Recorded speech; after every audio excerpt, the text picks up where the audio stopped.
ما بعد فأعوذ بالله من الشيطان الرجيم بسم الله الرحمن الرحيم وما آتاكم الرسول فخذوه وما نهاكم عنه فانتهوا واتقوا الله إن الله شديد العقاب صدق الله العظيم رب اشرح لي صدري ويسر لي أمري واحلل عقدة من لساني يفقه قولي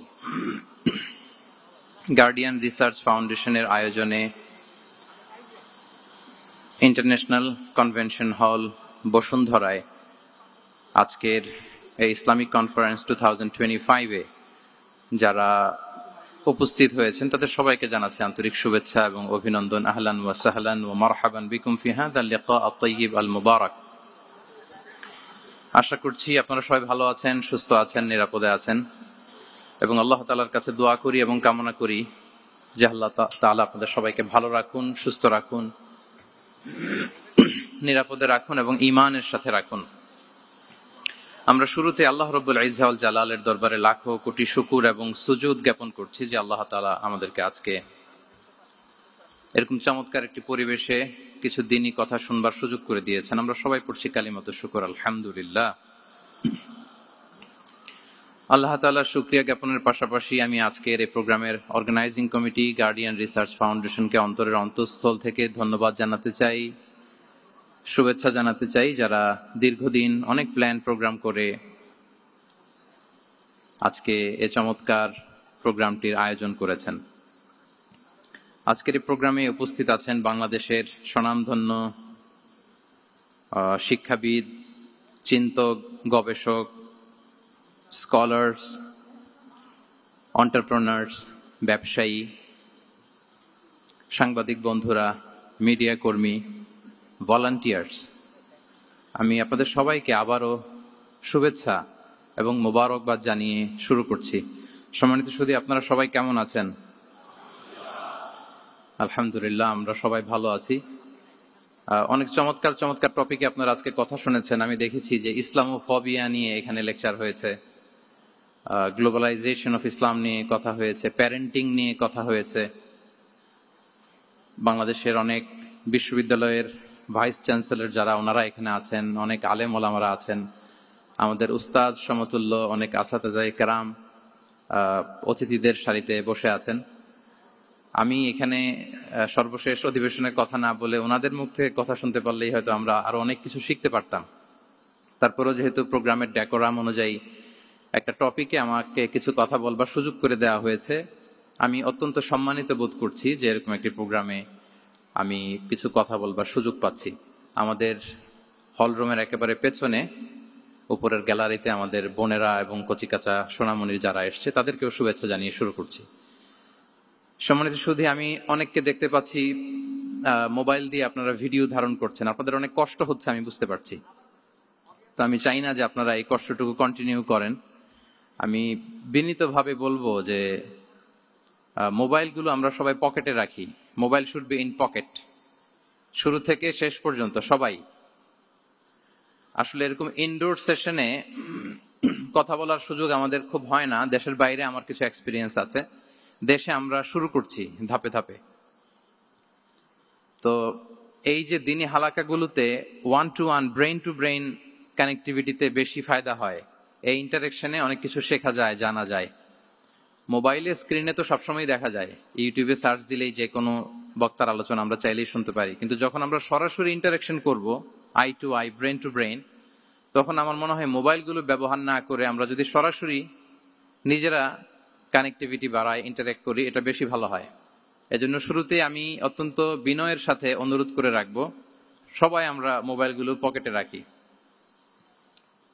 video ধারণ করবার প্রয়োজন হলে এখানে অথরাইজড মিডিয়ার লোকজন আছেন। 21 টিভি এটা লাইভ কভার করছে। আরো আমাদের অথরাইজড কিছু ভাইরা এখানে স্টিল পিকচার নেয়া, তারপর সংবাদ চ্যানেলের জন্য ভিডিও নেয়া, এটা করছে। ওনারা ছাড়া আমরা কেউ যেন মোবাইল ব্যবহার না করি, আমি বিনীত অনুরোধ রাখবো। এত অ্যানাউন্সমেন্ট দেওয়ার পরেও তারপরও কিছু ভাই খুব দায়িত্বশীলতার সাথে ভিডিও করেই যাচ্ছেন, মাশাআল্লাহ। আমরা কি আজকে এই যে বসুন্ধরার নবরাত্রি হল, এটা এখানে 1 ঘন্টার জন্য কি এটাকে মোবাইল ফ্রি জোন বানাতে পারি নাকি আমরা চাইলে? হ্যাঁ, পারবো ইনশাআল্লাহ। সবাই আওয়াজ করে বলি তো ইনশাআল্লাহ। জি, mobile should be in pocket. এটা অনেক ডিস্টার্ব করবে। আপনি এরকম এই যে লাইভ করবেন, ভিডিও করবেন, আপনার পেছনের যে ভাই বসে আছেন তাদেরকে ডিস্টার্ব করবে। বরং আপনি আমার দিকে তাকান। আর আমাকে আলহামদুলিল্লাহ বেশ লম্বা সময় দেয়া হয়েছে। আর আপনারা এখানে সবাই খুব ব্যস্ত, আপনাদের ব্যস্ততা মুখর মূল্যবান সময়গুলো থেকে স্যাক্রিফাইস করে আপনারা এসছেন। ঘন্টাখানিক যদি আমরা একটা টপিকের উপর কথা বলি, আমার মনে হয় আমরা 1-to-1 কানেক্টিভিটি করি। মাশাআল্লাহ, এই তো সবাই মোবাইল পকেটে রেখে দিয়েছেন। মাশাআল্লাহ, তাবারাকাল্লাহ, আলহামদুলিল্লাহ। আমি হলের মধ্যে কোনো মুভমেন্ট যাতে না হয়, কারণ যখন আলোচনায় ঢুকে যাব আমি চাইবো যে টপিকটা শুরু করে দিয়ে শেষ করে দিতে। এই যে মাঝখান দিয়ে ওঠা বসা, হাঁটা চলা, no movement is allowed in the hall room. I request again, আমি আবারও বলছি, আমরা যেন কোনো চলাফেরা মুভমেন্ট না করি হলের মাঝখানে। সবাই বসে যাই মেহেরবানি করে। যারা ভিডিও ধারণ করছেন শুধু ওনারাই মুভমেন্ট করবেন ইনশাআল্লাহ বিইذنিল্লাহ। সবাই বসে যাই। সম্মানিত সুধী, ইনডোর হল রুমে কথা বলতে আমি খুব স্বাচ্ছন্দ্য বোধ করি, কারণ মাঠের প্রোগ্রামের আমাদের কিছু ব্যাড এক্সপিরিয়েন্স আছে। গত বছর 8টা বিভাগে 8টা প্রোগ্রাম করার সুযোগ আমার হয়েছিল। তো সেখানে যেটা হয়, লক্ষ লক্ষ মানুষের মিলন মেলা হয়, এত ক্রাউড হয়, সেখানে বসুন বসুন, থামুন, শান্ত হন, এগুলো বলতে বলতে আধা ঘন্টা চলে যায়। কিন্তু ইনডোর প্রোগ্রামে আলহামদুলিল্লাহ সবাই খুব মনোযোগ দিয়ে একটা সুন্দর পরিবেশে কথা শুনবার সুযোগ হয়। সো এই যে পুরো এনভায়রনমেন্ট, এটাকে আমরা যেন কাজে লাগাই। আমরা শুরু করছি। আমি যে টপিকটা নিয়ে আজকে আলোচনা করব সেটা হচ্ছে prophetic mindset through the lens of সিরা or through the lens of সুন্নাহ। নববী মনস্তত্ত্ব সিরাতের আয়নায়। রাসূল সাল্লাল্লাহু আলাইহি ওয়াসাল্লাম, ওনার মাইন্ডসেট কেমন ছিল? মাইন্ডসেট শব্দটার সাথে আমরা মোটামুটি পরিচিত না? সবাই কি বলেন? আমি কিন্তু মাঝে মাঝে জিজ্ঞেস করব, যদি আপনারা অনুমতি দেন। আর প্রশ্ন করার পরে যদি আপনারা উত্তর দেন, তাহলে আমি বুঝবো যে খুব বুঝতেছেন আপনারা আমার আলোচনা, ধরতে পারতেছেন পয়েন্টগুলো। মাইন্ডসেট শব্দটার সাথে আমরা পরিচিত কিনা সবাই? মাইন্ডসেট মানে কি? মনস্তত্ত্ব, তাই তো? মনস্তত্ত্ব, মানুষের মেন্টাল অ্যাটিটিউড, সে যেভাবে ভাবে, যেভাবে চিন্তা করে। একটা মানুষ তার চারপাশের জগৎটাকে যেভাবে দেখে, যেভাবে ভাবে, যেভাবে চিন্তা করে এবং যেভাবে সে সিদ্ধান্ত নেয়, এটাকে বলে তার mindset, the way of thinking. তো রাসূলুল্লাহ সাল্লাল্লাহু আলাইহি ওয়া আলিহি ওয়াসাল্লামের মাইন্ডসেট কেমন ছিল? তিনি বিভিন্ন সিচুয়েশনে কিভাবে সিচুয়েশনটাকে ডিল করতেন? ওনার অ্যাপ্রোচ কেমন ছিল? কোন পরিস্থিতিতে কিভাবে রিয়্যাক্ট করতেন, কিভাবে রেসপন্স করতেন, কিভাবে থিঙ্ক করতেন, কিভাবে ডিসিশন মেকিং করতেন? এই টোটাল বিষয়টাকে আজকে আমরা prophetic mindset through the lens of সিরাতে কভার করবার চেষ্টা করবো ইনশাআল্লাহ। একটু ভারী টপিক, তারপরে খুব সহজ করে উপস্থাপন প্রেজেন্টেশন করতে পারলে এটা বোঝা যাবে ইনশাআল্লাহ বিইذنিল্লাহ। তাহলে আমি প্রায়ই রাসূল সাল্লাল্লাহু আলাইহি ওয়াসাল্লামের মাইন্ডসেট বোঝানোর জন্য সিরাতে ঢুকে যাব, মানে রাসূল সাল্লাল্লাহু আলাইহি ওয়াসাল্লামের আসিরা আল আতিরা আল মুবারাকা, ওনার বায়োগ্রাফিতে প্রবেশ করব এবং সেখান থেকে রেফারেন্স গুলো শেয়ার করব আপনাদের সাথে, এবং সুন্নাহ থেকে রেফারেন্স শেয়ার করব, যাতে করে আমাদের কাছে ক্লিয়ার হয় যে ওনার মাইন্ডসেটটা কেমন, দৃষ্টিভঙ্গি কেমন। আমরা অনেকে বলি না যে দৃষ্টিভঙ্গি বদলান তো জীবন বদলে যাবে, এটা বলি না আমরা? তার মানে এটা খুব গুরুত্বপূর্ণ, মাইন্ডসেট খুব গুরুত্বপূর্ণ। আজকের এই শেষ অধিবেশনে আমরা প্রফিটিক মাইন্ডসেট নিয়ে কথা বলবো ইনশাআল্লাহ। আমি আমার রিসার্চে 12টা মাইন্ডসেট খুঁজে পেয়েছি, based on my personal research. আরো কিছু মাইন্ডসেট থাকতে পারে, কিন্তু মেইনলি ঘুরে ফিরে এই 12টার মধ্যেই সীমাবদ্ধ রাসূল সাল্লাল্লাহু আলাইহি ওয়াসাল্লামের মাইন্ডসেট। সেই 12টা মাইন্ডসেট কি কি, আমি পয়েন্টগুলো উল্লেখ করে আমি মূল আলোচনাতে প্রবেশ করছি। প্রথম হচ্ছে গড সেন্ট্রিক মাইন্ডসেট, 2 নম্বরে ভিশন ওরিয়েন্টেড, 3 নম্বরে উইজডম ড্রিভেন, 4 নম্বরে রিফর্ম সেন্ট্রিক, 5 নম্বরে ওপেন মাইন্ডেড, 6 নম্বর এন্টারপ্রেনাল, 7 নম্বর কনসিডারেট, 8 নম্বর ট্রান্সপারেন্ট, 9 নম্বর এপ্রিসিয়েটিভ, 10 নম্বর হচ্ছে ফ্লেক্সিবল, 11 নম্বর অপটিমিস্টিক, 12 নম্বর হচ্ছে রেজিলিয়েন্ট। এই 10টা mindset based on my research, আমার ক্ষুদ্র গবেষণা আমি খুঁজে পেয়েছি যে রাসূল সাল্লাল্লাহু আলাইহি ওয়াসাল্লাম এই ধরনের মানসিকতার অধিকারী ছিলেন, এই অ্যাপ্রোচের অধিকারী ছিলেন। তো এই 12টা পয়েন্টে যদি 5 মিনিট করেও কথা বলি, তাহলে 5-12 প্রায় 60 মিনিট, 1 ঘন্টা। তো আপনাদের কি ধৈর্য কুলাবে 1 ঘন্টা সময় ব্যয় করা? আল্লাহু আকবার, মাশাআল্লাহ, তাবারাকাল্লাহ। তো আমরা শুরু করি, দেখি কতটুকু আপনারা এনজয় করেন। প্রথম যেই মাইন্ডসেটটা নিয়ে আমরা আলোচনা করব সেটা হচ্ছে গড সেন্ট্রিক মাইন্ডসেট বা আল্লাহ সেন্ট্রিক মাইন্ডসেট। অর্থাৎ রাসূল সাল্লাল্লাহু আলাইহি ওয়াসাল্লাম যে কোনো কাজে তিনি আল্লাহ তাআলাকে ফিল করতেন, আল্লাহ তাআলাকে তিনি অনুভব করতেন, ফিল করতেন। সবকিছু ছিল আল্লাহ তাআলা কেন্দ্রিক। যাই তিনি করতেন না কেন, একজন মহান সত্তার সন্তুষ্টির জন্যই তিনি সেটা করতেন। তিনি কে? আওয়াজ করে বলুন, তিনি কে? আল্লাহ সুবহানাহু ওয়া তাআলা। তার সন্তুষ্টির জন্যই তিনি সবকিছু করতেন এবং সবসময় তিনি এটা ফিল করতেন যে আমার আসল ভরসা স্থল হচ্ছে আল্লাহ তাআলা। আসল ভরসা স্থল কে? আল্লাহ তাআলা। এবং আল্লাহকেই তিনি ওনার নিজের অভিভাবক হিসেবে সবসময় চিন্তা করতেন। এবং তার দয়ার পরশেই যে আমরা বেঁচে আছি, তিনি যে আমাকে আগলে রেখেছেন, সার্বক্ষণিক এটাকে মনের মধ্যে ধারণ করা, সবসময় এই চিন্তাটা ভেতরে লালন করা, এটাকেই বলে গড সেন্ট্রিক মাইন্ডসেট বা আল্লাহ সেন্ট্রিক মাইন্ডসেট। এই মাইন্ডসেটের অধিকারী যদি আপনি হতে পারেন, আপনি একটা ডিভাইন পাওয়ার শিল্ডের ভেতরে থাকবেন, একটা ডিভাইন প্রোটেকশনে থাকবেন। চারিদিকে তুফান, ঝঞ্ঝা, ঝড়, অনেক কিছু, কোনো কিছু আপনাকে স্পর্শ করবে না, কারণ আপনার গড সেন্ট্রিক মাইন্ডসেট আছে। একটা মহাশক্তিধর সত্তার সাথে আপনার সংযোগায়ন আছে, কানেক্টিভিটি আছে। সো প্রথম মাইন্ডসেটটা হচ্ছে গড সেন্ট্রিক মাইন্ডসেট। রাসূল সাল্লাল্লাহু আলাইহি ওয়াসাল্লাম সবসময় সবকিছু আল্লাহ তাআলা সন্তুষ্টির জন্য করতেন এবং তিনি ভাবতেন আমার কেউ না থাক, আল্লাহ আছে। যার কেউ নাই তার কে থাকে? বলুন তো সবাই, যার কেউ নাই তার কে আছে? আল্লাহ আছে। এটাই হচ্ছে গড সেন্ট্রিক মাইন্ডসেট।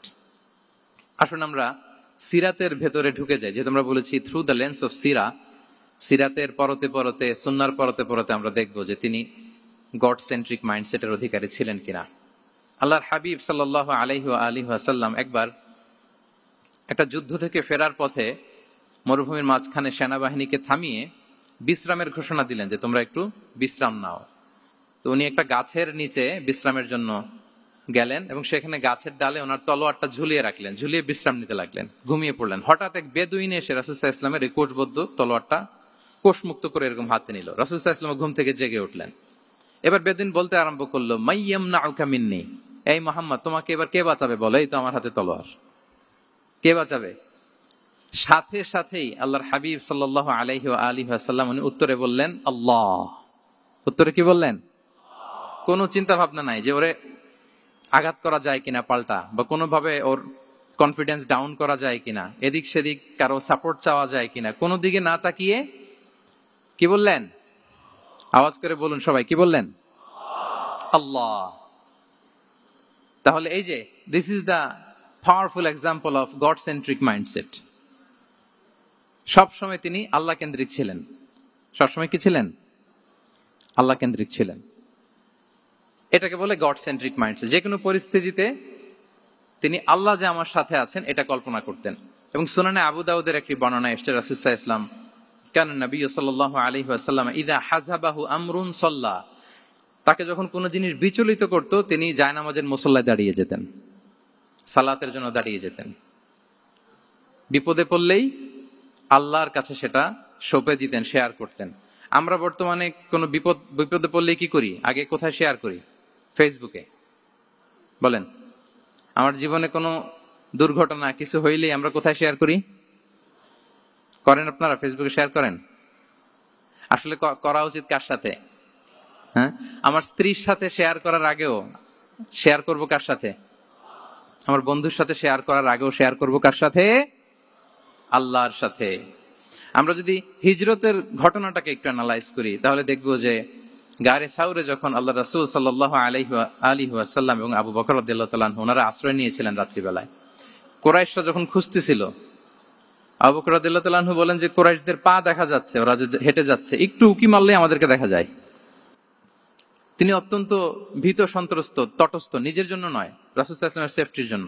রাসূল সাল্লাল্লাহু আলাইহি ওয়াসাল্লাম আবু বকর রাদিয়াল্লাহু তাআলা আনহুকে বলেন যে আবু বকর চিন্তা করো না, লা তাহসান ইন্নাল্লাহা মা'ানা, আবু বকর চিন্তা করো না, আল্লাহ আমাদের সাথে আছেন। সুবহানাল্লাহ। আমাদের সাথে কে আছেন? আল্লাহ আমাদের সাথে আছেন। এটা হচ্ছে গড সেন্ট্রিক মাইন্ডসেটের উদাহরণ। আপনার মনকে বুঝাতে হবে যে আল্লাহ আমার সাথে আছে। মনকে তুমি বুঝিয়ে বলো আল্লাহ আছে আমার সাথে। এই বাক্যটা মুখস্থ করা যাবে? মনকে তুমি বুঝিয়ে বলো আল্লাহ আছেন আমার সাথে। আপনার পুরো জীবনের সব কাজের সাথে যদি এই বাক্যটাকে মিলিয়ে ফেলতে পারেন, দেখবেন যে কোনো কিছুই আপনার ক্ষতি করতে পারতেছে না। এটাকে বলে গড সেন্ট্রিক মাইন্ডসেট। আল্লাহ আমার সাথে আছেন, কেউ নাই কিন্তু আল্লাহ তাআলা আমার সাথে আছেন। এবং গড সেন্ট্রিক মাইন্ডসেটের সবচেয়ে বড় সুবিধা হচ্ছে আপনার মনে কখনো হতাশা কাজ করবে না, হতাশা বাঁধবে না, কারণ আপনার সাথে এক মহাশক্তিধরের কানেক্টিভিটি আছে। তিনি কে বলুন তো আওয়াজ করে? তিনি আল্লাহ। হতাশা আসবে না। এই যে আমাদের জাতীয় জীবনের এখন সবচাইতে বড় বড় সমস্যাগুলোর যদি আমরা লিস্ট করি, একটা বড় সমস্যা হচ্ছে ডিপ্রেশন, তাই না? আমরা ডিপ্রেশনে ভুগি না? আপনাদের ডিপ্রেশন হয় কখনো? আচ্ছা, ডিপ্রেশন কাকে বলে আগে বলে। ডিপ্রেশন হচ্ছে আপনার আর আপনার রবের মাঝে যে দূরত্ব, এটার নাম ডিপ্রেশন। আই রিপিট, আমার আর আমার রবের মাঝে যে গ্যাপ, আমাদের সম্পর্কের যে দূরত্ব, এটার নাম কি? ডিপ্রেশন। আপনি যত আল্লাহর সাথে সম্পর্ক জোরদার করতে পারবেন, ডিপ্রেশন আপনার থেকে দৌড়ে পালাবে। এজন্য আমাদের বিশ্বাসীদের জীবনে কোনো ডিপ্রেশন নাই। আছে? আমাদের ডিকশনারিতে কোনো ডিপ্রেশন আছে বলেন তো? আমাদের সাথে আল্লাহর সম্পর্ক কেমন বলেন? মজবুত? আলহামদুলিল্লাহ পড়ুন সবাই। তাহলে ডিপ্রেশন হচ্ছে আপনার আর আপনার রবের মাঝে যে দূরত্ব, এই দূরত্ব দূর করে দেন, ডিপ্রেশন আপনিই পালাবে। আচ্ছা, আমরা আরো কিছু সিরা থেকে ইনসিডেন্ট নিয়ে দেখি যে গড সেন্ট্রিক মাইন্ডসেটটা কেমন।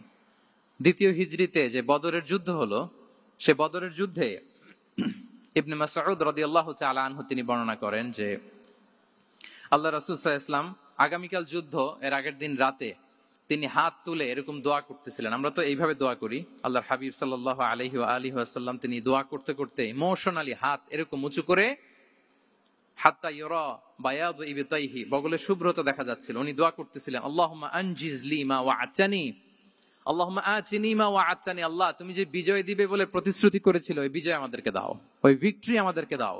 দোয়া করছিলেন।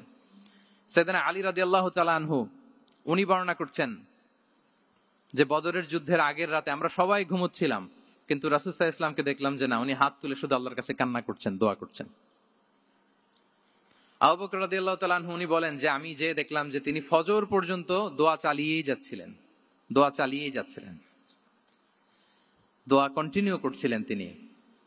এবং দোয়া করতে করতে রাসূল সাল্লাল্লাহু আলাইহি ওয়াসাল্লাম এতটাই ইমোশনাল হয়ে গেলেন যে ওনার গায়ের চাদরটা নিচে পড়ে গেল। আবু বকর রাদিয়াল্লাহু তাআলা আনহু যে বলেন, ইয়া নবী আল্লাহ কাফাকা মুনাশাদাতুকা রাব্বাক ফাইন্নাহু সায়ুনজিজু লাকা মা ওয়া'দাক। হে নবী, যথেষ্ট, এনাফ ইজ এনাফ, অনেক হয়েছে নবী, আন্না, আর কাঁদতে হবে না, আপনার রব আপনাকে ভিক্টরি বা বিজয় দান করবে ইনশাআল্লাহ। তাহলে দেখেন, যুদ্ধের আগের রাতে সেনাপ্রধান কি করে? এই কৌশল ওই কৌশল, কোন দিক দিয়ে অ্যাটাক করা যাবে, ওয়ার স্ট্র্যাটেজি ঠিক করে, তার সাথে যারা আছে তাদের সাথে পরামর্শ করে। কিন্তু রাসূল সাল্লাল্লাহু আলাইহি ওয়াসাল্লাম সবকিছু সেট করে দিয়ে কার সাথে কানেক্টিভিটি গড়েছেন বলুন তো? আল্লাহর সাথে। This is called God centric mindset, Allah centric mindset.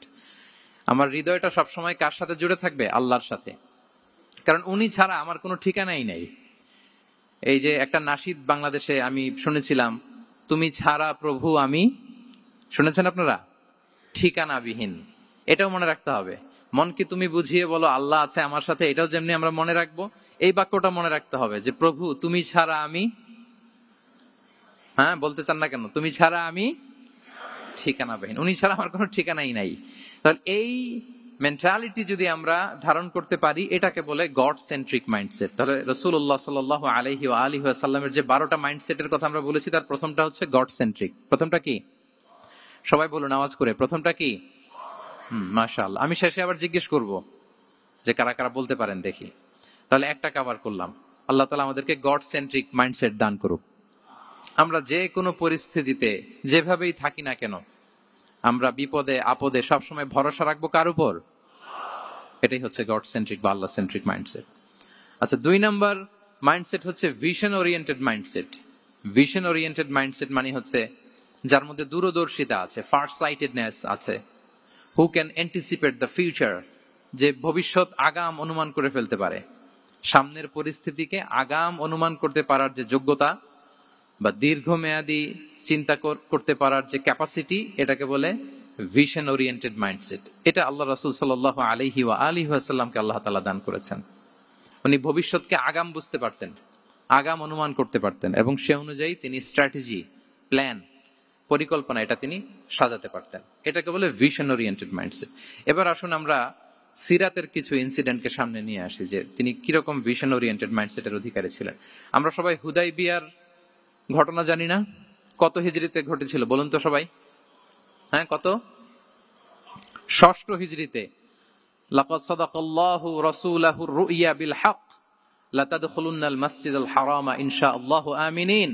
রাসূল সাল্লাল্লাহু আলাইহি ওয়াসাল্লাম 6ষ্ঠ হিজরিতে মদিনায় স্বপ্নে দেখলেন যে তিনি উমরা করতে যাচ্ছেন। তো নবীদের স্বপ্ন এটা কেবল স্বপ্ন নয়, এটা আল্লাহর পক্ষ থেকে ওয়াহি, রেভেলেশন,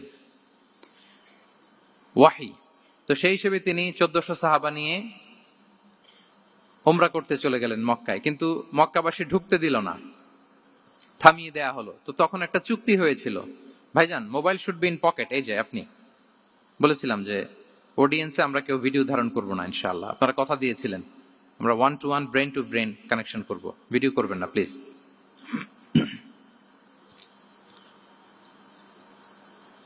তাহলে উমরা করতে গেলেন 1400 সাহাবী। 1400 সাহাবী যখন উমরা করতে গেলেন, উমরা করতে দেয়া হলো না। তখন একটা চুক্তি করা হলো। ওই চুক্তিতে বলা হলো, রাসূল সাল্লাল্লাহু আলাইহি ওয়াসাল্লাম লিখতে বললেন যে লিখো মিন মুহাম্মদ রাসূলুল্লাহ, আল্লাহর রাসূল মুহাম্মদের পক্ষ থেকে কুরাইশদের সাথে এই চুক্তি।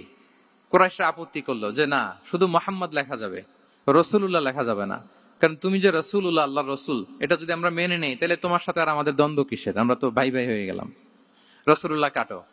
সাহাবারা কেউ রাজি হয় না, বিশেষ করে ওমরে ফারুক রাদিয়াল্লাহু তাআলা, উনি রাজি হয় না, না না এটা কাটা যাবে না। রাসূল সাল্লাল্লাহু আলাইহি ওয়াসাল্লাম অনেক বলে কয়ে বুঝালেন যে না, দীর্ঘমেয়াদী চিন্তা করতে গেলে আমাদের এখন একটা শান্তি চুক্তির দরকার আছে, যাতে করে আমরা আমাদের গ্লোবাল নেভিগেশন সিস্টেম, দাওয়া সিস্টেমকে আরো স্ট্রং করতে পারি। অনেক বলে কয়ে রাসূলুল্লাহ কাটা হলো। এরপর তারা বলে চুক্তিতে লিখো যে এই বছর উমরা করতে দেয়া হবে না, এই বছর ফিরে যাবেন আপনারা সবাই। এটাও সাহাবারা রাজি হয় না, আল্লাহ রাসূল সাল্লাল্লাহু আলাইহি ওয়াসাল্লাম রাজি হলেন।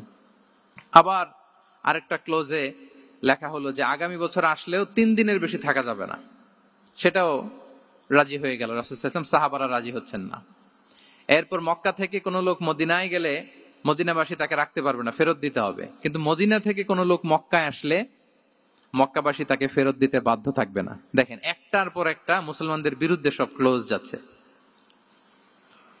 কোন সাহাবীরাই রাজি হচ্ছেন না, কিন্তু আল্লাহ রাসূল সাল্লাল্লাহু আলাইহি ওয়া আলিহি ওয়াসাল্লাম তিনি বললেন যে না, লিখো লিখো। ওমর ফারুক রাদিয়াল্লাহু তাআলা আনহু এতটাই রাগান্বিত হলেন, তিনি প্রশ্ন করলেন, ইয়া রাসূলুল্লাহ, আলাইসা আনতা নাবিয়্যুন হক? আপনি এই যে কম্প্রোমাইজের পর কম্প্রোমাইজ করে যাচ্ছেন, আপনি কি সত্য নবী নন, সত্য রাসূল নন? আলাসনা আলা দীনিন হক, আমরা কি সত্যের উপর প্রতিষ্ঠিত নই?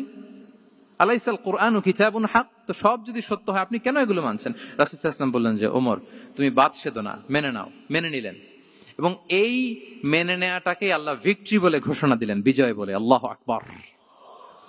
ইন্না ফাতাহনা লাকা ফাতহাম মুবিনা। এবং হুদাইবিয়ার এই সন্ধি থেকেই বেসিকলি মক্কা বিজয় ওইদিকে ত্বরান্বিত হয়েছে গতি প্রবাহটা। কারণ রাসূল সাল্লাল্লাহু আলাইহি ওয়াসাল্লাম অনেক দূর দেখেছেন, সাহাবারাই সামনের কিছু বিষয়ে তারা খেয়াল করছেন, কিন্তু রাসূলুল্লাহ সাল্লাল্লাহু আলাইহি ওয়াসাল্লাম তিনি অনেক দূর দেখতে পাচ্ছেন। আচ্ছা বলেন, 3 তলার উপর থেকে একজন একটা ভিউ দেখতে পায়, আর 30 তলা উপর থেকে আরেকজন একটা কন্ডোমিনিয়ামের উপর থেকে একটা পানোরামিক ভিউ দেখতে পায়, দুইজনের ভিউ দেখা কি একরকম হয়? বলেন, একরকম হবে? কখনোই হবে না। তাহলে 30 তলার উপর থেকে যিনি দেখবে, তিনি একটা পানোরামিক ভিউ দেখবে, দ্য টোটাল সিনারিও তার কাছে ক্রিস্টাল ক্লিয়ার হবে, যেটা সাহাবা রিদওয়ানুল্লাহি তাআলা আলাইহিম আজমাইন ওনাদের কাছে ক্লিয়ার ছিল না। এবং ঠিকই এই যে এটাতে বেশি দিন স্থায়ীও হয়নি, 6ষ্ঠ হিজরি থেকে 8ম হিজরি, মাত্র 3 বছরের ব্যবধানে রাসূল সাল্লাল্লাহু আলাইহি ওয়াসাল্লাম যত রিজিওনাল সুপার পাওয়ার ছিল, ওয়ার্ল্ড সুপার পাওয়ার ছিল, পার্সিয়ান এম্পায়ার, তারপর Roman empire, Byzantine empire, Egyptian empire, সব এম্পায়ারদের কাছে চিঠি পাঠিয়েছেন, সালামুন আলা মান ইত্তাবা আল হুদা আসলিম তাসলাম।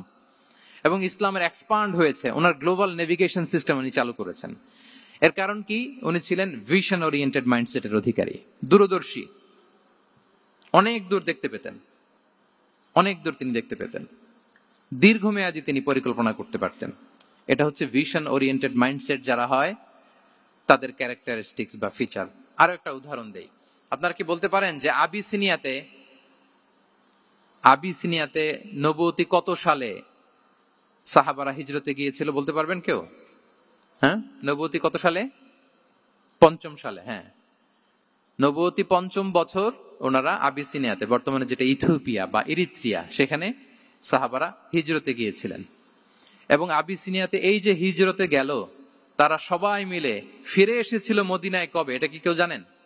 যদি কেউ জানেন হাত তুলে আওয়াজ করে একটু বলতে হবে, একটু ইন্টারেক্টিভ সেশন হোক দেখি। আবিসিনিয়ায় যারা হিজরতে গিয়েছিলেন সব শেষে দল বল সহ সবাই পার্মানেন্টলি মদিনায় শিফট করেছেন কবে? জি, আল্লাহু আকবার, মাশাআল্লাহ মাশাআল্লাহ। বসুন। খায়বার বিজয়ের দিন এসেছিলেন। আবিসিনিয়াতে যারা হিজরতে গিয়েছিলেন তারা মদিনায় ব্যাগ এন্ড ব্যাগেজ সবকিছু নিয়ে খায়বার বিজয়ের সময়, মানে 7ম হিজরিতে এসেছিলেন। তো রাসূল সাল্লাল্লাহু আলাইহি ওয়াসাল্লাম যখন মক্কা থেকে মদিনায় হিজরত করলেন, সব সাহাবারা মদিনায় চলে আসছেন। মদিনায় এখন একটা ইসলামিক সোসাইটি, ইসলামিক স্টেট। বদরের যুদ্ধে মুসলমানদের বিজয়, খন্দকে বিজয়, খন্দক তো 5মে। তারপরে ওনারা কেন আসে না বলেন তো? আসেনি। 7ম হিজরিতে এসেছেন।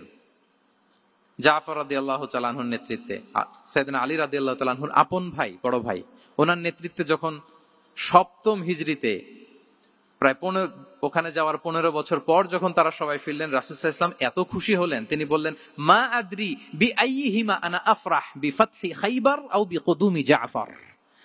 আমি কোনটাতে বেশি খুশি আজকে আমি জানি না, খায়বার বিজয়ে বেশি খুশি না আমার ভাই জাফরকে পেয়ে বেশি খুশি। আল্লাহু আকবার। এত খুশি হয়েছিলেন। তো এখন এমনি তো মনে প্রশ্ন জাগে যে রাসূল সাল্লাল্লাহু আলাইহি ওয়াসাল্লাম যখন মদিনায় চলে আসলেন, কোরআনের আয়াতগুলো নাজিল হয়, সালাত ফরজ হলো, যাকাত আসলো, সব হলো, একটার পর একটা হচ্ছে, ইসলামিক স্টেট, তো ওনারাই কেন আবিসিনিয়াতে পড়ে আছেন? প্রশ্ন জাগে না?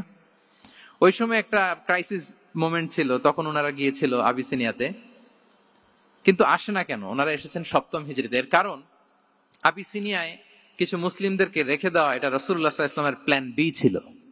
কি ছিল? Plan B. রাসূল সাল্লাল্লাহু আলাইহি ওয়াসাল্লাম অপেক্ষা করছিলেন যে মদিনাকে প্রথমে ইন্টারনাল যত থ্রেট আছে এগুলো থেকে মুক্ত করতে হবে, এরপরে মদিনাকে যত এক্সটার্নাল থ্রেট আছে এগুলো থেকে মুক্ত করতে হবে। সব যখন মুক্ত করে উনি দেখলেন যে না, মদিনা সেফ জোন, এখন আর আলাদা একটা বেজ, একটা এক্সট্রা সেফ জোন বা এডিশনাল বেজ আমার কোথাও দরকার নাই। তখনই তিনি লোক পাঠালেন যে যাও, জাফরের নেতৃত্বে আবিসিনিয়ায় যারা হিজরত করেছে তারা সবাই মদিনায় চলে আসো। সুবহানাল্লাহ বিহামদি। তাহলে একটা প্ল্যানে কাজ করতেন না। আমরা তো এরকম করি, একটাই প্ল্যান। প্ল্যান কয়টা? এটা যদি ওয়ার্ক না করে শেষ, আমু নাই সালাও নাই। কিন্তু রাসূলুল্লাহ সাল্লাল্লাহু আলাইহি ওয়া আলিহি ওয়াসাল্লামের প্ল্যান এ ছিল, প্ল্যান বি ছিল, প্ল্যান সি ছিল। প্ল্যান এ ওয়ার্ক না করলে প্ল্যান বি তে যেতেন, বি ওয়ার্ক না করলে সি তে যেতেন, এইভাবে তিনি কাজ করতেন।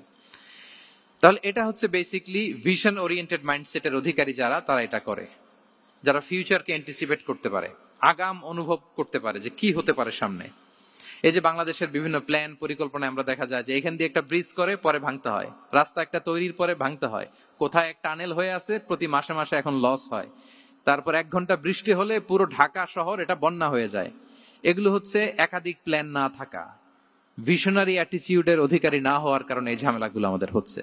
তো প্রফেটিক সিরার এই প্রফেটিক মাইন্ডসেট থেকে আমাদের নেয়ার বিষয় হচ্ছে এটা, যে আমাদেরকে ভিশনারি অ্যাটিটিউডের হতে হবে। রাসূল সাল্লাল্লাহু আলাইহি ওয়াসাল্লাম ভিশন ওরিয়েন্টেড মেন্টালিটির ছিলেন। আগাম, আজ থেকে 50 বছর পরে বাংলাদেশে কি ক্রাইসিস হতে পারে, আজ থেকে ঠিক 100 বছর পরে বাংলাদেশে কি হতে পারে, ওই রোড ম্যাপকে সামনে রেখে আমাদেরকে প্ল্যান করতে হবে। এটাকে বলে ভিশন ওরিয়েন্টেড মাইন্ডসেটের অধিকারী হওয়া। তাহলে 12টা মাইন্ডসেটের কয়টা আমরা কভার করলাম বলেন তো? প্রথমটা কি ছিল? গড সেন্ট্রিক বা আল্লাহ সেন্ট্রিক। দ্বিতীয়টা ভিশন ওরিয়েন্টেড মাইন্ডসেট। 3 নাম্বার হচ্ছে wisdom driven mindset. Wisdom, wisdom মানে হচ্ছে প্রজ্ঞা। প্রজ্ঞা কি?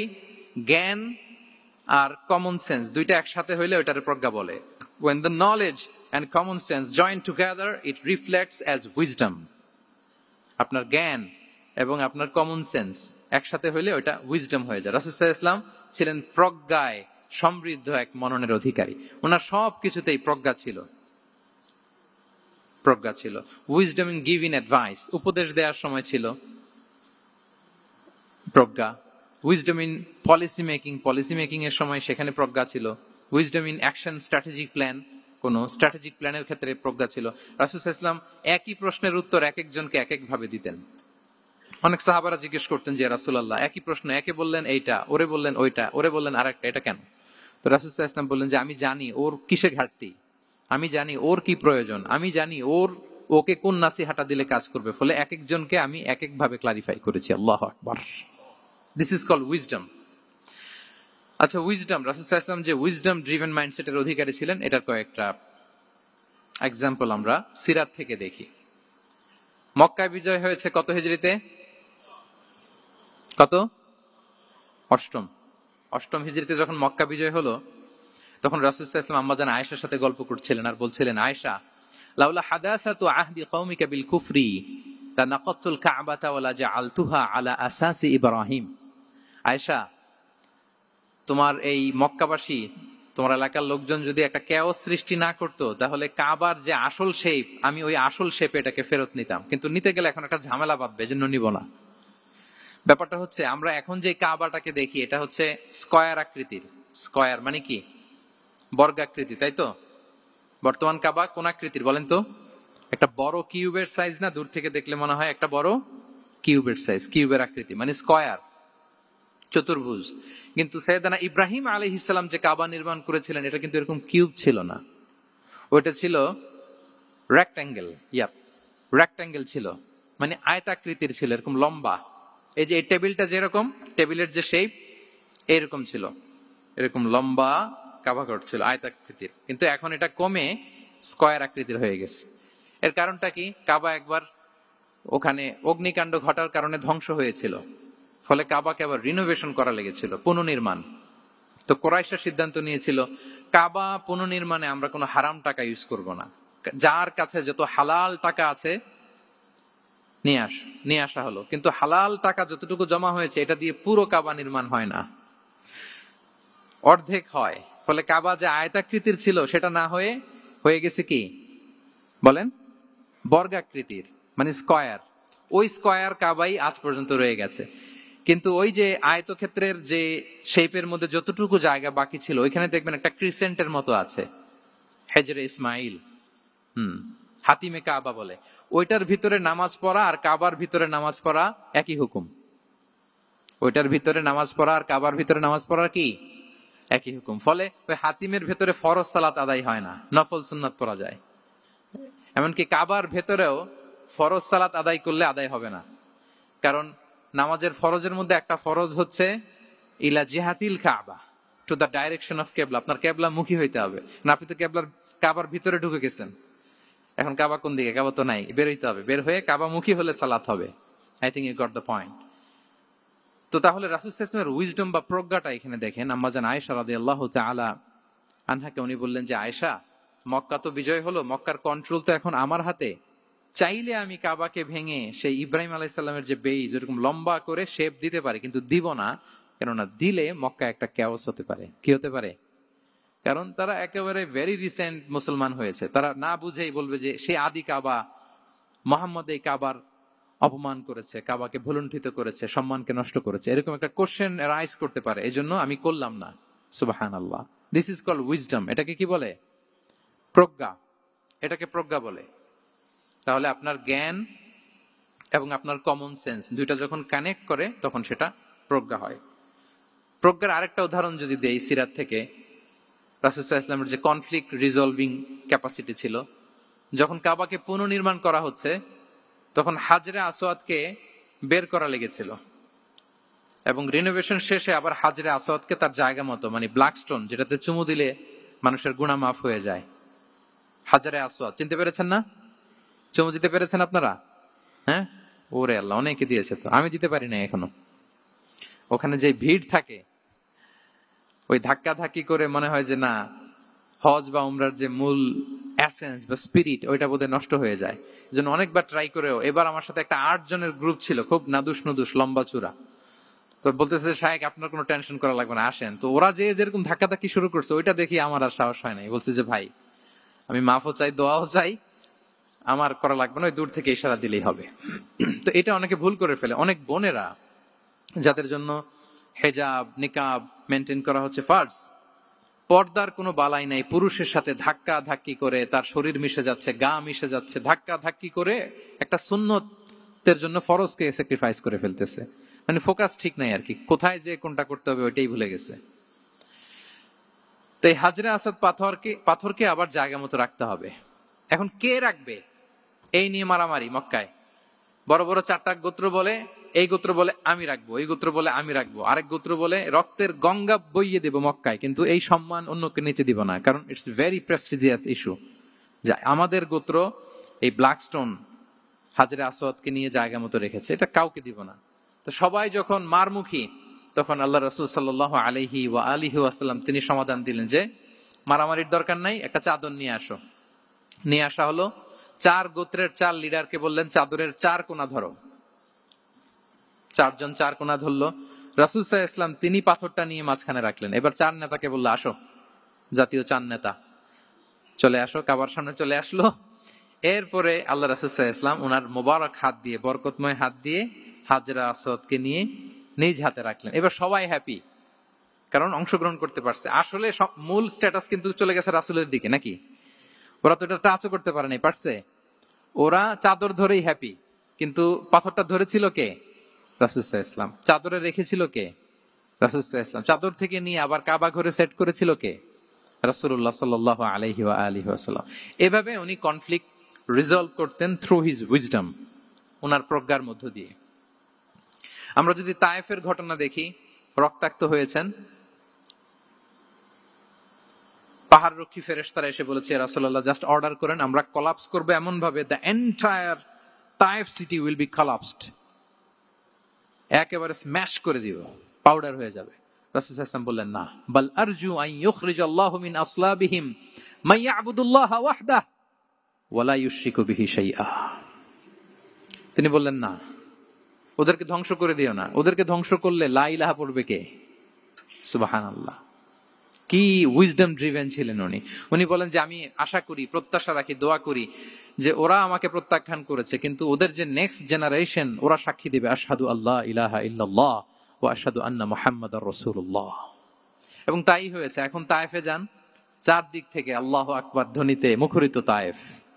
এবং এত চমৎকার শহর, এটা একটা টুরিস্ট ডেস্টিনেশন হয়ে গেছে। সৌদি আরবিয়াতে যারা যায়, তায়েফ না গেলে লোকদের ভালো লাগে না। ঠান্ডা, সবুজ শ্যামল, রেইনফল হয়, ফলমূল পাওয়া যায়। আব্দুল্লাহ ইবনে আব্বাস রাদিয়াল্লাহু তাআলা আনহুর স্মৃতিধন্য মসজিদ আছে, অনেকগুলো ইউনিভার্সিটি আছে, ইসলামিক ইনস্টিটিউশন আছে। এই যে নয়নাভিরাম তায়েফ, এটা রাসূল সাল্লাল্লাহু আলাইহি ওয়াসাল্লামের উইজডমের ফসল, ঠিক কিনা বলেন? ওই দিন যদি রাগের চোটে বলতো যে হ্যাঁ দাও, স্ম্যাশ করে দাও, তাইলে এই যে যারা শাহাদা পড়েছে, নও মুসলিম হয়েছে, এটা কিন্তু হতো না। তাহলে এটা হচ্ছে রাসূল সাল্লাল্লাহু আলাইহি ওয়াসাল্লামের প্রজ্ঞার একটা উদাহরণ। আর একটা উদাহরণে যাই। রাসূল সাল্লাল্লাহু আলাইহি ওয়াসাল্লাম যখন আকাবার দ্বিতীয় শপথ করে ফেললেন ইয়াসরিববাসীর সাথে, তখনও মদিনা হয়নি। তো তখন মদিনাবাসী বলল যে রাসূলুল্লাহ, আপনি তো এখনো হিজরত করবেন না, তো আমাদেরকে কোরআন শিখাবে কে, সালাত শিখাবে কে? আপনি একজন দায়ী পাঠান, আমাদের সাথে একজন টিচার দেন। রাসূল সাল্লাল্লাহু আলাইহি ওয়াসাল্লাম তখনও মদিনাতে হিজরতে যাননি, আমাদের সাথে একজন দায়ী পাঠাবেন। তো রাসূল সাল্লাল্লাহু আলাইহি ওয়াসাল্লাম একজনকে দায়ী হিসেবে পাঠিয়েছিলেন। বলেন ওই দায়ীর নাম কি? কি নাম? মুসআব ইবনে উমাইর রাদিয়াল্লাহু তাআলা আনহু, যিনি উহুদের যুদ্ধে শহীদ হয়েছিলেন, উনাকে পাঠিয়েছিলেন। দেখেন, উনি আবু বকর রাদিয়াল্লাহু তাআলা আনহুকে পাঠান নাই, পাঠিয়েছেন ওমর ফারুককে, ওসমান রাদিয়াল্লাহু তাআলা আনহু, আলী রাদিয়াল্লাহু তাআলা আনহু। কাউকে পাঠাইছেন? কারে পাঠালেন? মুসআবকে। এর কারণ হচ্ছে উনি দেখতে খুব স্মার্ট ছিলেন, খুব ড্যাশিং ফেসের অধিকারী ছিলেন, এলিট ফ্যামিলি, মক্কার এলিট ফ্যামিলির একজন যুবক ছিলেন। এবং উনি সবচেয়ে দামি দামি পারফিউম কালেক্ট করে ওইটা দিতেন। উনি মক্কার কোন রাস্তা দিয়ে হেঁটে গেলে লোকজন বুঝতো এই রাস্তা দিয়ে কিছুক্ষণ আগে হেঁটে গিয়েছে মুসআব ইবনে উমাইর। সুবহানাল্লাহ। আমরা বাংলায় বলি না যে আগে দর্শনদারি পরে গুণ বিচারী? এই কথাটার সাথে পরিচিত আপনারা? আগে দর্শনদারি পরে গুণ বিচারী। আল্লাহ তাআলা এক একজনকে আমাদেরকে এক এক অবয়বে সৃষ্টি করেছেন। হুয়াল্লাযী ইউসাউবিরুকুম ফিল আরহামি কাইফা ইয়াশা। আল্লাহর একটা নাম হচ্ছে তিনি আল মুসাউবির, দ্য ডিজাইনার। মায়ের গর্ভে থাকতেই আমাদের কার চেহারা, কার কণ্ঠস্বর, কার স্কিন কালার, কে কিরকম হব, সব ফিক্স তিনি ঠিক করে দিয়েছেন। এটা আল্লাহর দেয়া। কিন্তু রাসূল সাল্লাল্লাহু আলাইহি ওয়াসাল্লামের উইজডমের ব্যাপার হচ্ছে তিনি আবু বকর রাদিয়াল্লাহু তাআলা আনহু, ওমর রাদিয়াল্লাহু তাআলা আনহু, ওসমান আলী, কাউকে চুজ না করে কাকে পাঠালেন? মুসআব ইবনে উমাইরকে। যে তাকে দেখলেই সবাই আগে পাগল হয়ে যায়, মানে ইমপ্রেস হয়ে যায়। হ্যাঁ, ফার্স্ট ইমপ্রেশনটা তার খুব ভালো, খুব ভালো। উনি মুসআব ইবনে উমাইরকে পাঠালেন এবং যেই প্ল্যান সেই কাজ। উনি যে পুরো মদিনা কাঁপায় ফেলছেন, মাশাআল্লাহ। মদিনার ঘরে ঘরে উনি ইসলামের বার্তা পৌঁছে দিয়েছেন। এবং স্বয়ং রাসূলুল্লাহ সাল্লাল্লাহু আলাইহি ওয়াসাল্লামের আগে তিনি মদিনাতে জুমার নামাজ পড়েছিলেন। কারণ জুমার বিধান আসছে, কিন্তু মক্কা এমন একটা ল্যান্ড যেখানে এখনো জুমা পড়া আবশ্যক হয় নাই, চারদিকে কুফর বেষ্টিত। তো রাসূল সাল্লাল্লাহু আলাইহি ওয়াসাল্লাম লোক পাঠিয়েছেন যে জুমার বিধান এসছে, মুসাব তুমি কিন্তু মদিনায় যারা আছে তাদেরকে নিয়ে জুমা পড়ে ফেলো। তো মুসাব রাদিয়াল্লাহু তাআলা আনহু স্বয়ং রাসূলুল্লাহ সাল্লাল্লাহু আলাইহি ওয়াসাল্লামের আগে রাসূল সাল্লাল্লাহু আলাইহি ওয়াসাল্লামের পারমিশন নিয়ে মদিনাতে জুমা কায়েম করে ফেলছে। সুবহানাল্লাহ, এত আস্তে বললে হবে? সুবহানাল্লাহি ওয়া বিহামদিহি। দেখেন, উইজডম ড্রিভেন পার্সোনালিটির অধিকারী ছিলেন, প্রজ্ঞার অধিকারী ছিলেন, অন্য কাউকে পাঠাননি। কাকে পাঠিয়েছেন? মুসাব ইবনে উমাইর। তাহলে উনি যেই কাজটাই করতেন, যেটা বলতেন, যেটাতে এঙ্গেজ হতেন, এর নেপথ্যে প্রজ্ঞা ছিল। কি ছিল ভাই? উইজডম ছিল। আল্লাহ যেন সেই উইজডম আমাদেরকে দান করেন, আল্লাহ যেন সেই প্রজ্ঞা দিয়ে আমাদেরকে সমৃদ্ধ করেন। আমরা সবাই পড়ি আমিন। তাহলে কয়টা গেল? 3টা। 4 নাম্বার হচ্ছে রিফর্ম সেন্ট্রিক মাইন্ডসেট। মানে রাসূল সাল্লাল্লাহু আলাইহি ওয়াসাল্লাম সংস্কারবাদী ছিলেন আর কি। ভুল ভাল দেখলে রিফর্ম করতেন, ইসলাহ করতেন, সংস্কার। এখন তো এই যে অনেকগুলো সংস্কার কমিটি হলো দেখলাম বাংলাদেশে, খুব সুন্দর, বিভিন্ন বিষয়ে সংস্কার হচ্ছে। এবং স্বাধীনতার পরে আমাদের বয়স তো আর বেশি না, মানে সব দলের লোকেরা মিলে একসাথে এরকম বসা, এরপর রাষ্ট্রীয় ইস্যু নিয়ে ডিসকাস করা, এরপর মাঝে মাঝে আবার ওয়াক আউট করা, আবার একটু মিষ্টি ঝগড়া করা, আবার একটু ফান করা, এসব কিছুর মধ্য দিয়ে জাতির জন্য ভাবা, নতুন নতুন চিন্তা প্রণয়ন। That's very good, I do appreciate. এটা দরকার। এমন বাংলাদেশই তো আমরা চেয়েছিলাম, ঠিক কিনা বলেন? এই যে রিফর্ম হচ্ছে, এটা অ্যাপ্রিসিয়েবল। রাসূল সাল্লাল্লাহু আলাইহি ওয়াসাল্লামের কিন্তু এই রিফর্ম সেন্ট্রিক মাইন্ডসেট ছিল। অন্যায় দেখলে, ভুলভাল দেখলে, অসঙ্গতি দেখলে, ইনকনসিস্টেন্সি দেখলে শুধরে দিতেন। শুদ্ধাচার অভিযান চালিয়েছেন মক্কাতেও মদিনাতেও, রিফর্ম করতেন। সব খারাপকে তিনি ভালো দিয়ে পরিবর্তন করে দিতেন। আসুন সিরাতের আয়নায়, থ্রু দ্য লেন্স অফ সিরা, আমরা দেখি কিভাবে পরিবর্তন করতেন। রাসূল সাল্লাল্লাহু আলাইহি ওয়াসাল্লামের একটা আদত বা হ্যাবিট ছিল, তিনি কোনো ব্যক্তির বা কোনো স্থানের কোনো বাজে নাম বা খারাপ নাম দেখলে এটা ভালো নামে চেঞ্জ করে দিতেন। মক্কা থেকে মদিনায় হিজরতের আগে মদিনার নাম ছিল ইয়াসরিব। কি ছিল?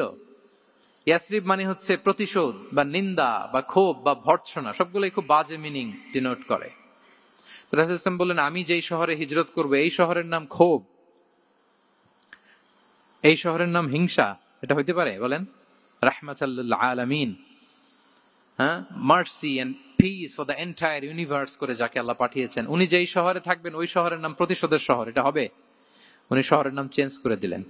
উনি শহরের নাম দিলেন মদিনাতুন নবী। কি দিলেন? মদিনাতুন নবী, অথবা তওবা তয়্যিবা, চেঞ্জ করে দিলেন, পরিবর্তন করে দিলেন। এক এলাকায় যে বিষ্ণু ইসলাম দেখলেন যে গাছপালা হয় না, উনি বললেন মাসমু হাযিহিল আরদ, এই জায়গার নাম কি? সবাই বলে ইসমুহা গাদেরা। গাদেরা মানে হচ্ছে মাকান লা নাবাতা ফিহি ওয়ালা শাজার, এমন জায়গা যেখানে ঘাস লতাপাতা কিছুই জন্মায় না। রাসূল সাল্লাল্লাহু আলাইহি ওয়াসাল্লাম বললেন, এই জন্যই তো ঘাস জন্মায় না, নাম তো রাখছো খুব বাজে একটা নাম। রাসূল সাল্লাল্লাহু আলাইহি ওয়াসাল্লাম বললেন, আজ থেকে এলাকার নাম গাদেরা নয়, এলাকার নাম আজকে থেকে খাদেরা। কি নাম? খাদেরা মানে কি বলেন? সবুজ, গ্রিন, এভারগ্রিন, সবুজ শ্যামল। এবং রাসূল সাল্লাল্লাহু আলাইহি ওয়াসাল্লাম যখন গ্রিন ল্যান্ড নাম দিয়ে দিলেন, এরপর থেকে সবুজ শ্যামল করে আল্লাহ জায়গাটাকে বরকতময় করে দিলেন। Changing names. এক সুন্দরী নারীকে বললেন মাসমুকি, কি নাম? বলে আসিয়া। আসিয়া মানে অবাধ্য। রাসূল সাল্লাল্লাহু আলাইহি ওয়াসাল্লাম বললেন, তুমি এত সুন্দরী, you are a beautiful lady, আর কি বাজে একটা নাম রেখেছো আসিয়া। তুমি আসিয়া কেন হবে? আজকে থেকে তোমার নাম জামিলা, মানে তুমি সুন্দরী, রূপবতী। সুবহানাল্লাহ, সুন্দর একটা নাম দিয়ে দিলেন। এক সাহাবীর নাম ছিল হাজান। হাজান মানে রাফ এন্ড টাফ, রুক্ষ। রাসূল সাল্লাল্লাহু আলাইহি ওয়াসাল্লাম বললেন, না, হাজান না, তোমার নাম আজকে থেকে সাহাল। কি নাম? সাহাল। সাহাল মানে সহজ। উনি বলেন, যেদিন থেকে সাহাল রাখছি এর আগ পর্যন্ত নাকি ওনার অসুস্থতা, রোগ বালাই একটার পর একটা লেগেই থাকতো।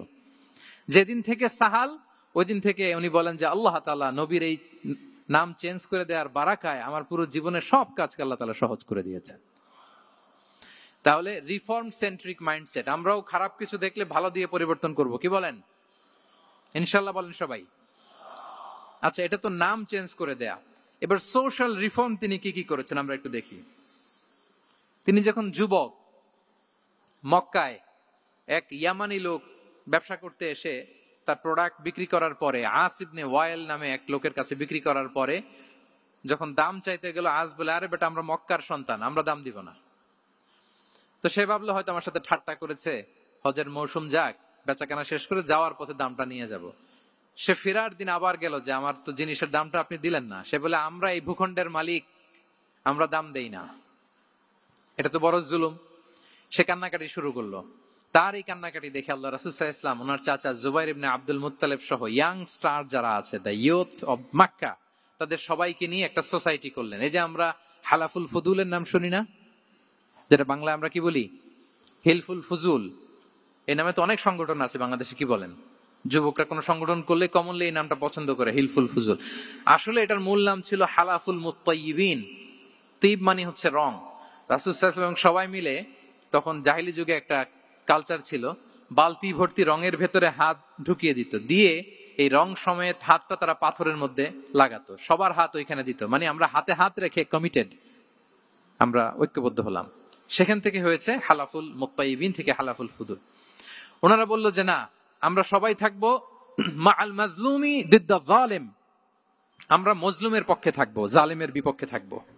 এবং যেই প্রতিজ্ঞা ওই কাজ। সবাই মিলে আস ইবনে ওয়াইলকে ধরলো, তার কাছ থেকে টাকা আদায় করে ওই ইয়ামানি ব্যবসায়ীর কাছে পৌঁছে দিয়ে তিনি মাজলুমকে সহায়তা করেছেন। সুবহানাল্লাহ। এবং এই টেন্ডেন্সি, এই জুলুম, চাঁদাবাজি যেগুলো ছিল মক্কার জমিনে, রাসূল সাল্লাল্লাহু আলাইহি ওয়াসাল্লাম এই সোশ্যাল রিফর্মের মাধ্যমে এটাকে সংস্কার করেছেন। তাহলে এই যে রিফর্ম সেন্ট্রিক আমাদের হইতে হবে। আমাদের সমাজেও এখন চাঁদাবাজি আছে না নাই বলেন? খুন খারাপি আছে না নাই? সামাজিক অনাচার। তাহলে ঐক্যবদ্ধ হইতে হবে আমাদেরকে রিফর্মের জন্য। যুবক যারা আমরা আছি, যাদেরকে আল্লাহ আমাদের বলার সুযোগ দিয়েছে, লেখার সুযোগ দিয়েছে, ফিল্ডে কাজের সুযোগ দিয়েছে, আমরা সবসময় মজলুমের পক্ষে থাকবো, আমরা সবসময় জালেমের বিপক্ষে থাকবো। আমাদের নীরবতা আর আমাদের নিশ্চুপ থাকাই জালিমদেরকে আরো বড় বড় জালিম বানিয়েছে। এজন্য নাহনু মাআল মাজলুম দিদ্দা যালিম, এটা হচ্ছে আমাদের স্লোগান। আমরা কাদের সাথে? মজলুমের সাথে। আওয়াজ করে বলেন, কার সাথে? ইত্তাকু দাওয়াতাল মাজলুম। রাসূল সাল্লাল্লাহু আলাইহি ওয়াসাল্লাম বলেন, তোমরা মাজলুমের কান্নাকে ভয় করো, কেননা মাজলুমের কান্না আর আল্লাহর মাঝে কোনো ফারাক থাকে না, কোনো পর্দা থাকে না, বদদোয়া করলেই কবুল হয়ে যায়। তাহলে এভাবে রাসূলুল্লাহ সাল্লাল্লাহু আলাইহি ওয়া আলিহি ওয়াসাল্লাম তিনি সোশ্যাল রিফর্ম করেছেন। আমরা যদি ওনার পলিটিক্যাল রিফর্মের দিকে তাকাই, তাহলে দেখব যে আমরা যদি কনস্টিটিউশন অফ মদিনার কথা বলি, মদিনার কনস্টিটিউশন, এটা কিন্তু রাসূল সাল্লাল্লাহু আলাইহি ওয়াসাল্লাম করেছেন। মদিনা চার্টার, এত চমৎকার চার্টার পৃথিবী আর দেখেনি। ওইটা থেকেই এখন সব গোটা বিশ্বের সংবিধান। এই যে আমাদের সংবিধান সংস্কার কমিশন আছে না একটা, নিশ্চয়ই তারা ওইটা থেকে অনেক বেনিফিটেড হতে পারবেন। আমাদের যে মদিনা চার্টার, রাসূল সাল্লাল্লাহু আলাইহি ওয়াসাল্লাম নিজে করা, এবং এটা একটা ইনক্লুসিভ চার্টার ছিল। মুসলিম, পেগানস, জুইশ, সব ধর্মের মানুষকে নিয়ে তিনি মদিনাতে ওয়ান উম্মাহ ঘোষণা দিয়েছিলেন। ওয়ান উম্মাহ, উই আর ওয়ান উম্মাহ। হোক তুমি পেগান মুশরিক, হোক তুমি জুইশ মানে ইহুদি, হোক তুমি মুসলিম, তুমি যেই ধর্মের হও না কেন, মদিনাকে রক্ষা করতে যে আমরা সবাই মিলে উম্মাহ ওয়াহিদা, আমরা সবাই মিলে কি উম্মাহ ওয়াহিদা। পৃথিবীর অনেক দেশ এই আইডিওলজিকে ধারণ করে হু হু করে এগিয়ে গিয়েছে। মালয়েশিয়াতে 3টা রেস, আমি তো প্রায় এক যুগ ওখানে, আমার 2টা ডিগ্রি ওখান থেকে, মাস্টার্স পিএইচডি। আমি কাছ থেকে তাদেরকে দেখার সুযোগ পেয়েছি। ওখানে মালয়েরা আছে, তামিলরা আছে, চাইনিজরা আছে, 3 জাতি মিলে ওদের স্লোগান হচ্ছে সাতু মালয়েশিয়া। মালয় ভাষায় সাতু মানে হচ্ছে ওয়ান, মালয় ভাষায় সাতু মানে কি ওয়ান। সাতু মালয়েশিয়া মানে আমরা হতে পারি চাইনিজ, হতে পারি তামিল, কিংবা হতে পারি মালয় ভূমিপুত্রা, কিন্তু সবাই মিলে দেশের স্বার্থে আমরা সবাই কি এক। এটাই লাগবে আমাদের নতুন বাংলাদেশে। জুলাই আপরাইজিং এর পরে আমাদের এই ঐক্যবদ্ধ থাকার বাংলাদেশ আমরা চাই কি চাই না বলেন?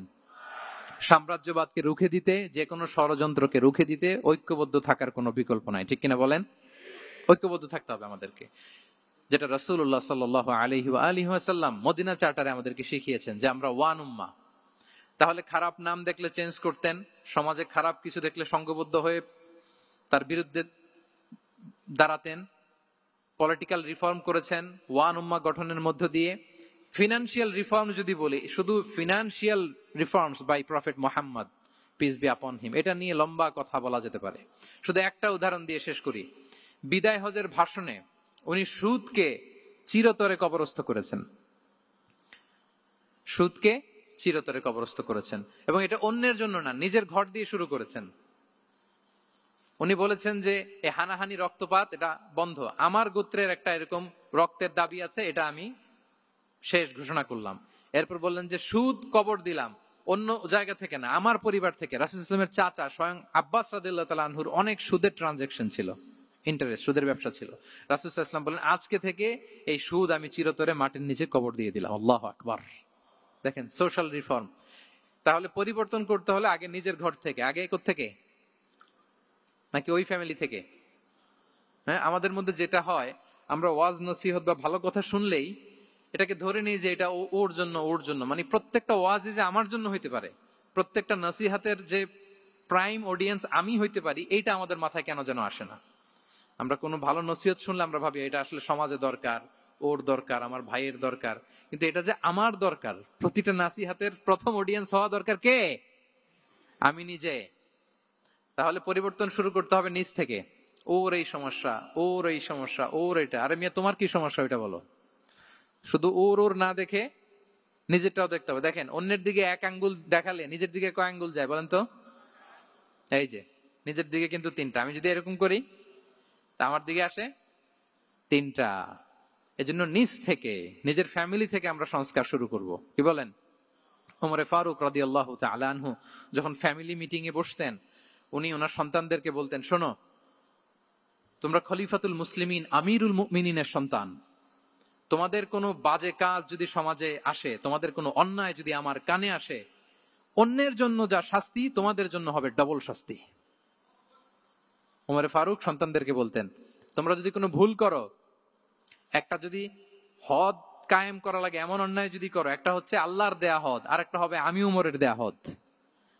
আমার মতো খলিফাতুল মুসলিমিনের সন্তান হয়ে পাপ তুমি কেন করলে? দেখেন অন্যের বাচ্চা কি করছে, অন্যের, আমাদের তো ওই মেয়েটার সমস্যা, ওনার ছেলের সমস্যা, এগুলো। আমার ছেলের যে কি অবস্থা, আমার পরিবারের যে কি হালাত, আমার স্ত্রীর যে কি দশা, ওইটা নিয়ে আমরা ভ্রুক্ষেপ করি না বা চিন্তা করি না। তাহলে সম্মানিত সুধী মণ্ডলী, আমরা পরিবর্তন শুরু করবো কোত্থেকে? অন্যের বাড়িঘর থেকে নাকি? হ্যাঁ, কোত্থেকে? নিজ থেকে। আল্লাহ তাআলা আমাদেরকে তৌফিক দান করুক। তাহলে কয়টা গেল?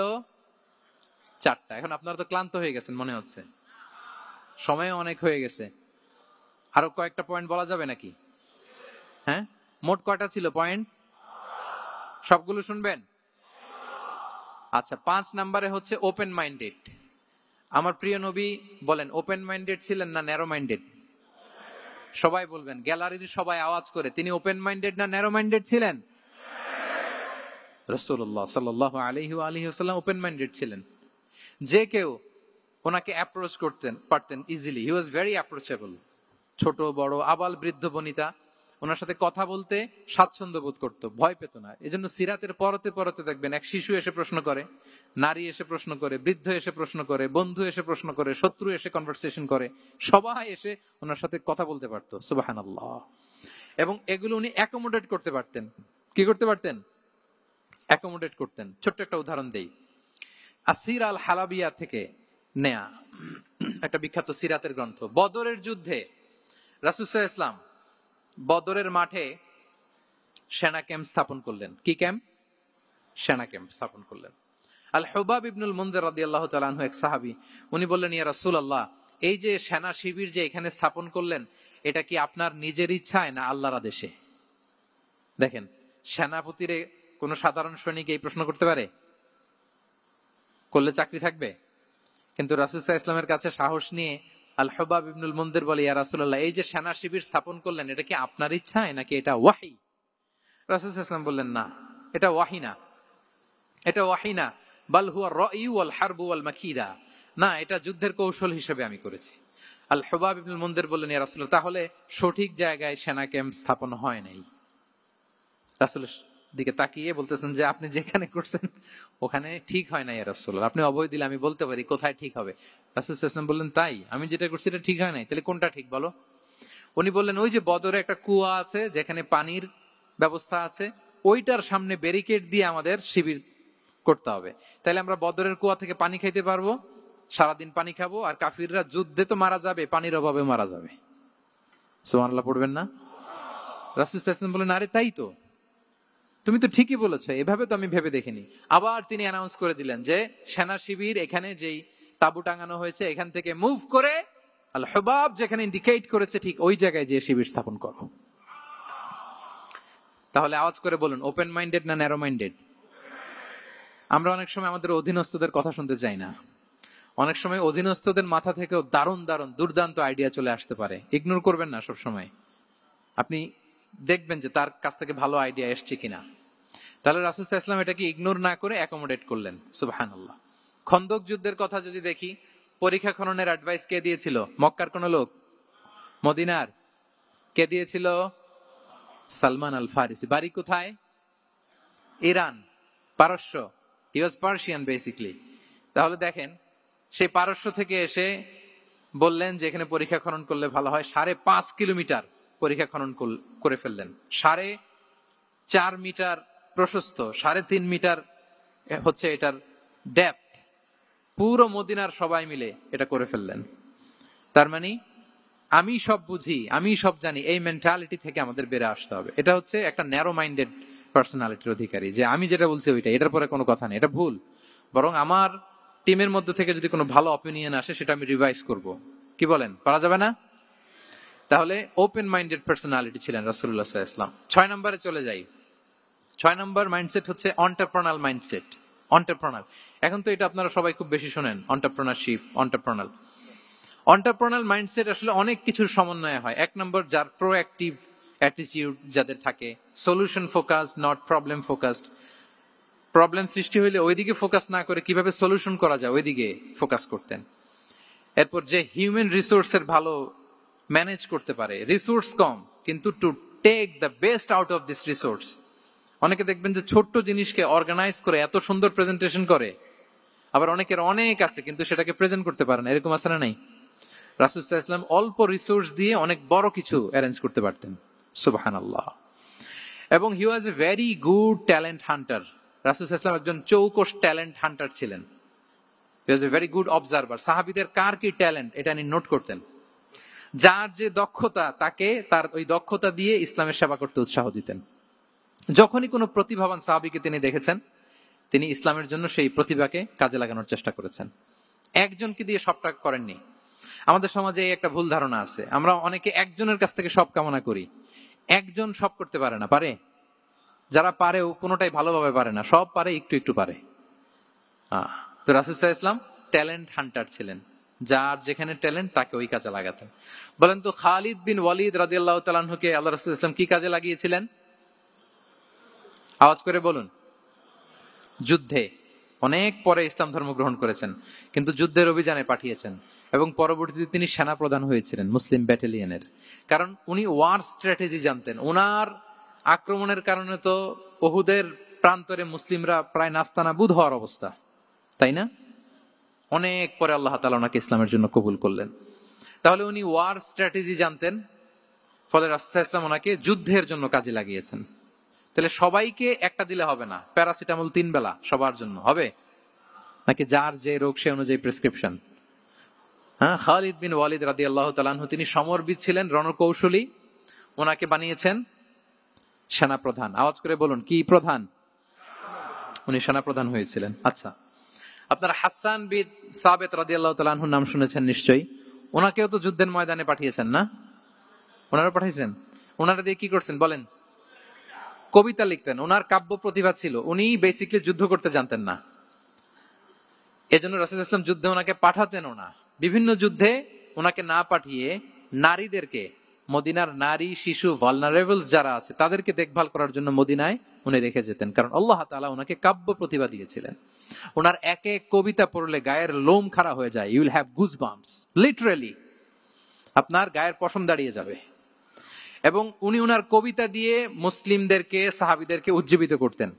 মসজিদে নববীতে আল্লাহ রাসূল সাল্লাল্লাহু আলাইহি ওয়াসাল্লাম ওনার মিম্বারের পাশে শুধু হাসান বিন সাবিত রাদিয়াল্লাহু তাআলা আনহুর জন্য আলাদা একটা মিম্বার বানিয়েছিলেন, যে হাসান তুমি ওখানে উঠে কবিতা লিখে আমার সাহাবাদেরকে উজ্জীবিত করবে জিহাদের জন্য। আল্লাহু আকবার।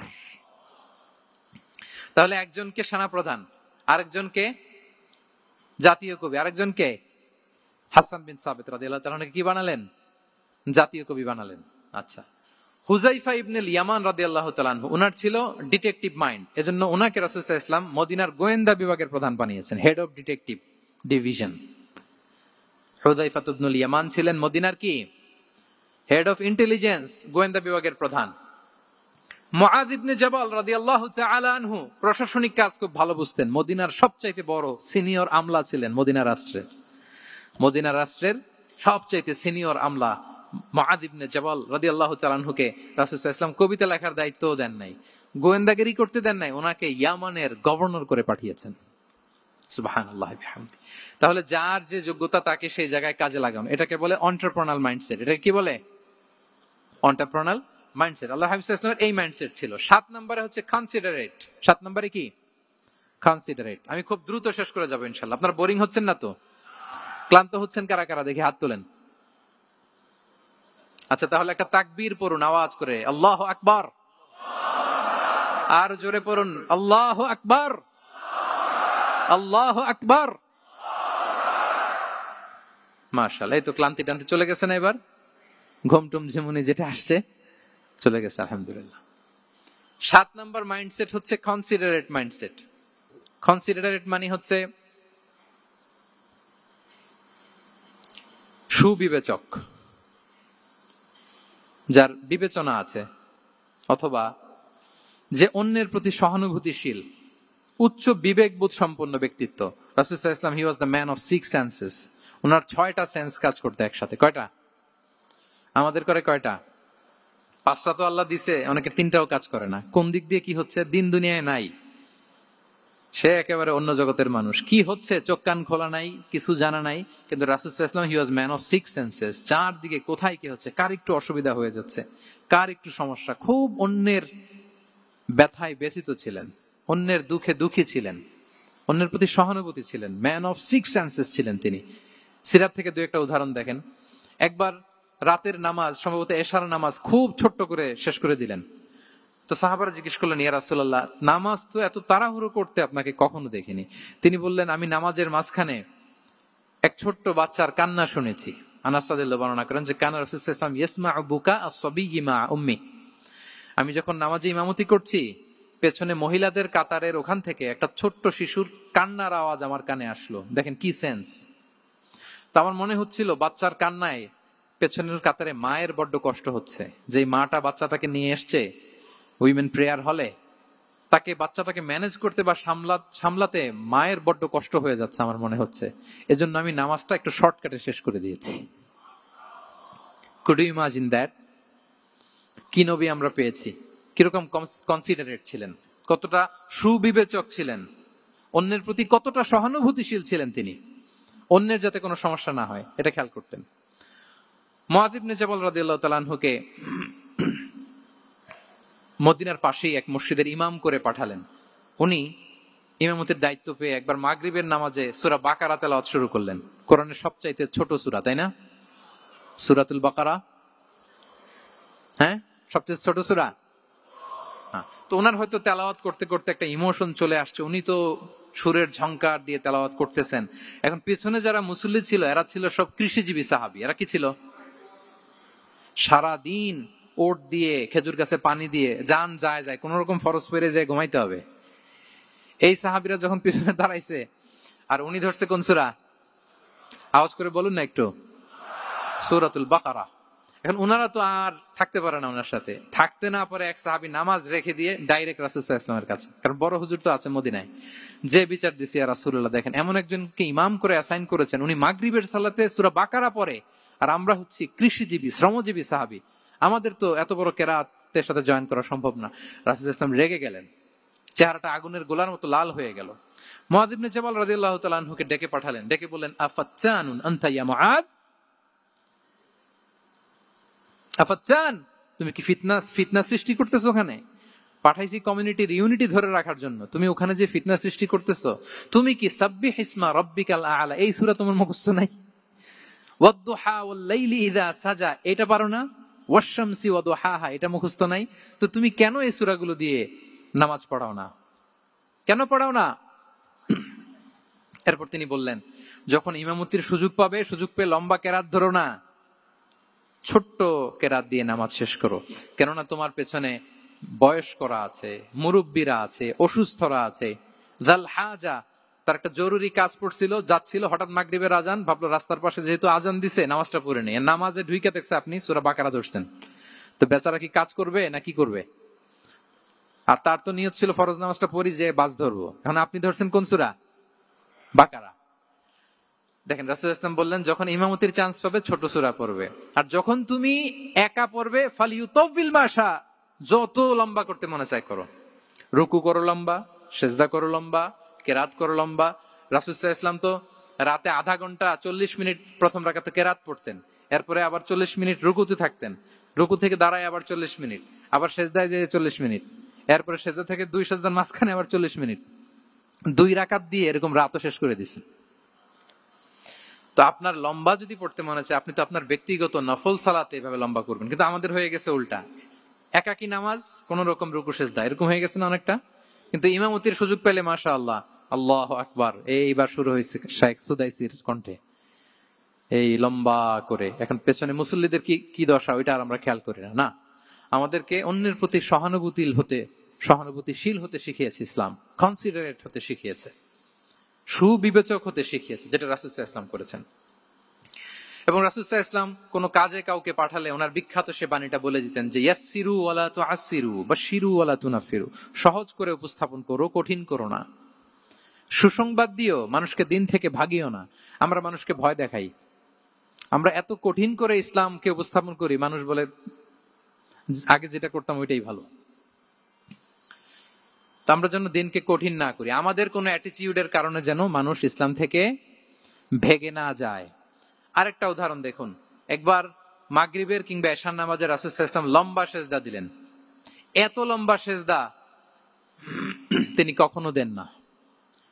নামাজ শেষে সাহাবারা জিজ্ঞেস করলেন, ইয়া রাসূলুল্লাহ, আপনি কি নামাজের মাঝখানে অসুস্থ হয়ে গেলেন নাকি? অথবা কোরআনের আয়াত নাজিল হলো নাকি, ওহী নাজিল হলো নাকি? রাসূল সাল্লাল্লাহু আলাইহি ওয়াসাল্লাম বললেন, কুল্লু যালিকা লাম ইয়াকুন ওয়ালাকিন্না ইবনি ইরতাহালানি ওয়া কারিহতু আন উআজ্জিলাহু হাত্তা ইয়াকদিয়া হাজাতাহ। বললেন না, অসুস্থ হই নাই, ওহীও নাজিল হয় নাই। আমি যখন সেজদায় গিয়েছি, আমার 2 ছোট নাতি হাসান হোসেন আমার কাঁধের উপরে চেপে বসেছে। যতক্ষণ না ওরা খেলা শেষ না করে নিচে নেমেছে, আমি সেজদায় লুটিয়েছিলাম, নেমেছে এরপরে মাথা উঠিয়েছি। আমার মাথা উঠানোর কারণে ওদের খেলার একটু ডিস্টার্ব হবে, এজন্য আমি আর সেজদা থেকে মাথা উঠাই নাই। সুবহানাল্লাহ পড়বেন না? দেখেন, নাতির খেলার যেন ডিস্টার্ব না হয়। পেছনের মহিলা সারির এক বোনের নামাজের সমস্যা হচ্ছে, এগুলো উনি খেয়াল করতেন, ছোট ছোট বিষয়গুলো উনি খেয়াল করতেন। এটাকে বলে কনসিডারেট মাইন্ডসেট। কি বলে? তাহলে আমরা অন্যের প্রতি যেন সহানুভূতিশীল হই, নাকি শুধু নিজেরটাই দেখবো? অন্যেরটা দেখার দরকার আছে না নাই বলেন? আচ্ছা, 8 নাম্বার হচ্ছে ট্রান্সপারেন্সি। খাবো না। ট্রান্সপারেন্সি মানে হচ্ছে স্বচ্ছতা। ওনার জীবনের চাইতে, ওনার বায়োগ্রাফির চাইতে স্বচ্ছ বায়োগ্রাফি আপনি পাবেন না। No public and private dividation. And in the long history of time, no one's life has been recorded more transparently than the life of Prophet Muhammad sallallahu alaihi wasallam. রাসূল সাল্লাল্লাহু আলাইহি ওয়াসাল্লামের চেয়ে বেশি পৃথিবীতে এমন সেকেন্ড কোন পারসন আপনি দেখাতে পারবেন না যার জীবনের সবকিছু রেকর্ডেড। সবকিছু রেকর্ডেড। এরকম আছে? ঘরে কি করেছেন, বাইরে কি করেছেন, স্ত্রীর সাথে কি করেছেন, বন্ধুর সাথে কি করেছেন, সাহাবাদের সাথে কি করেছেন, শত্রুর সাথে কি করেছেন, অল আর রেকর্ডেড। সব এন্ড ক্রিস্টাল ক্লিয়ার, একেবারে স্বচ্ছ পানির মতো, স্ফটিক কাচের মতো ক্লিয়ার, ট্রান্সপারেন্ট। ওনার সব কাজে উনি স্বচ্ছতা বজায় রাখতে চাইতেন। কতটা স্বচ্ছ ছিলেন, একটা মজার ঘটনা শোনায় আপনাদেরকে। সহিহ বুখারীতে এসেছে, রমাদানের শেষ 10 দিন, দ্য লাস্ট 10 days অফ রমাদানে তিনি ইতিকাফ করতেন। ইতিকাফ অবস্থায় স্ত্রীরা এসে রাতে দেখা করে যেত, জরুরি কথা আলাপ থাকলে সেরে যেত। একবার রাতে সফিয়া বিনতে হুয়াই ইবনে আখতাব রাদিয়াল্লাহু তাআলা আনহা আসলেন, ওনার স্ত্রী। কথা হলো এবার ওনাকে একটু এগিয়ে দিবেন। মসজিদ থেকে রাসূল সাল্লাল্লাহু আলাইহি ওয়াসাল্লাম বারান্দার দিকে পাশ দিয়ে আসলেন এগিয়ে দেওয়ার জন্য। ইন দ্য মিন টাইম, ভাই ভিডিও করবেন না, mobile should be in pocket.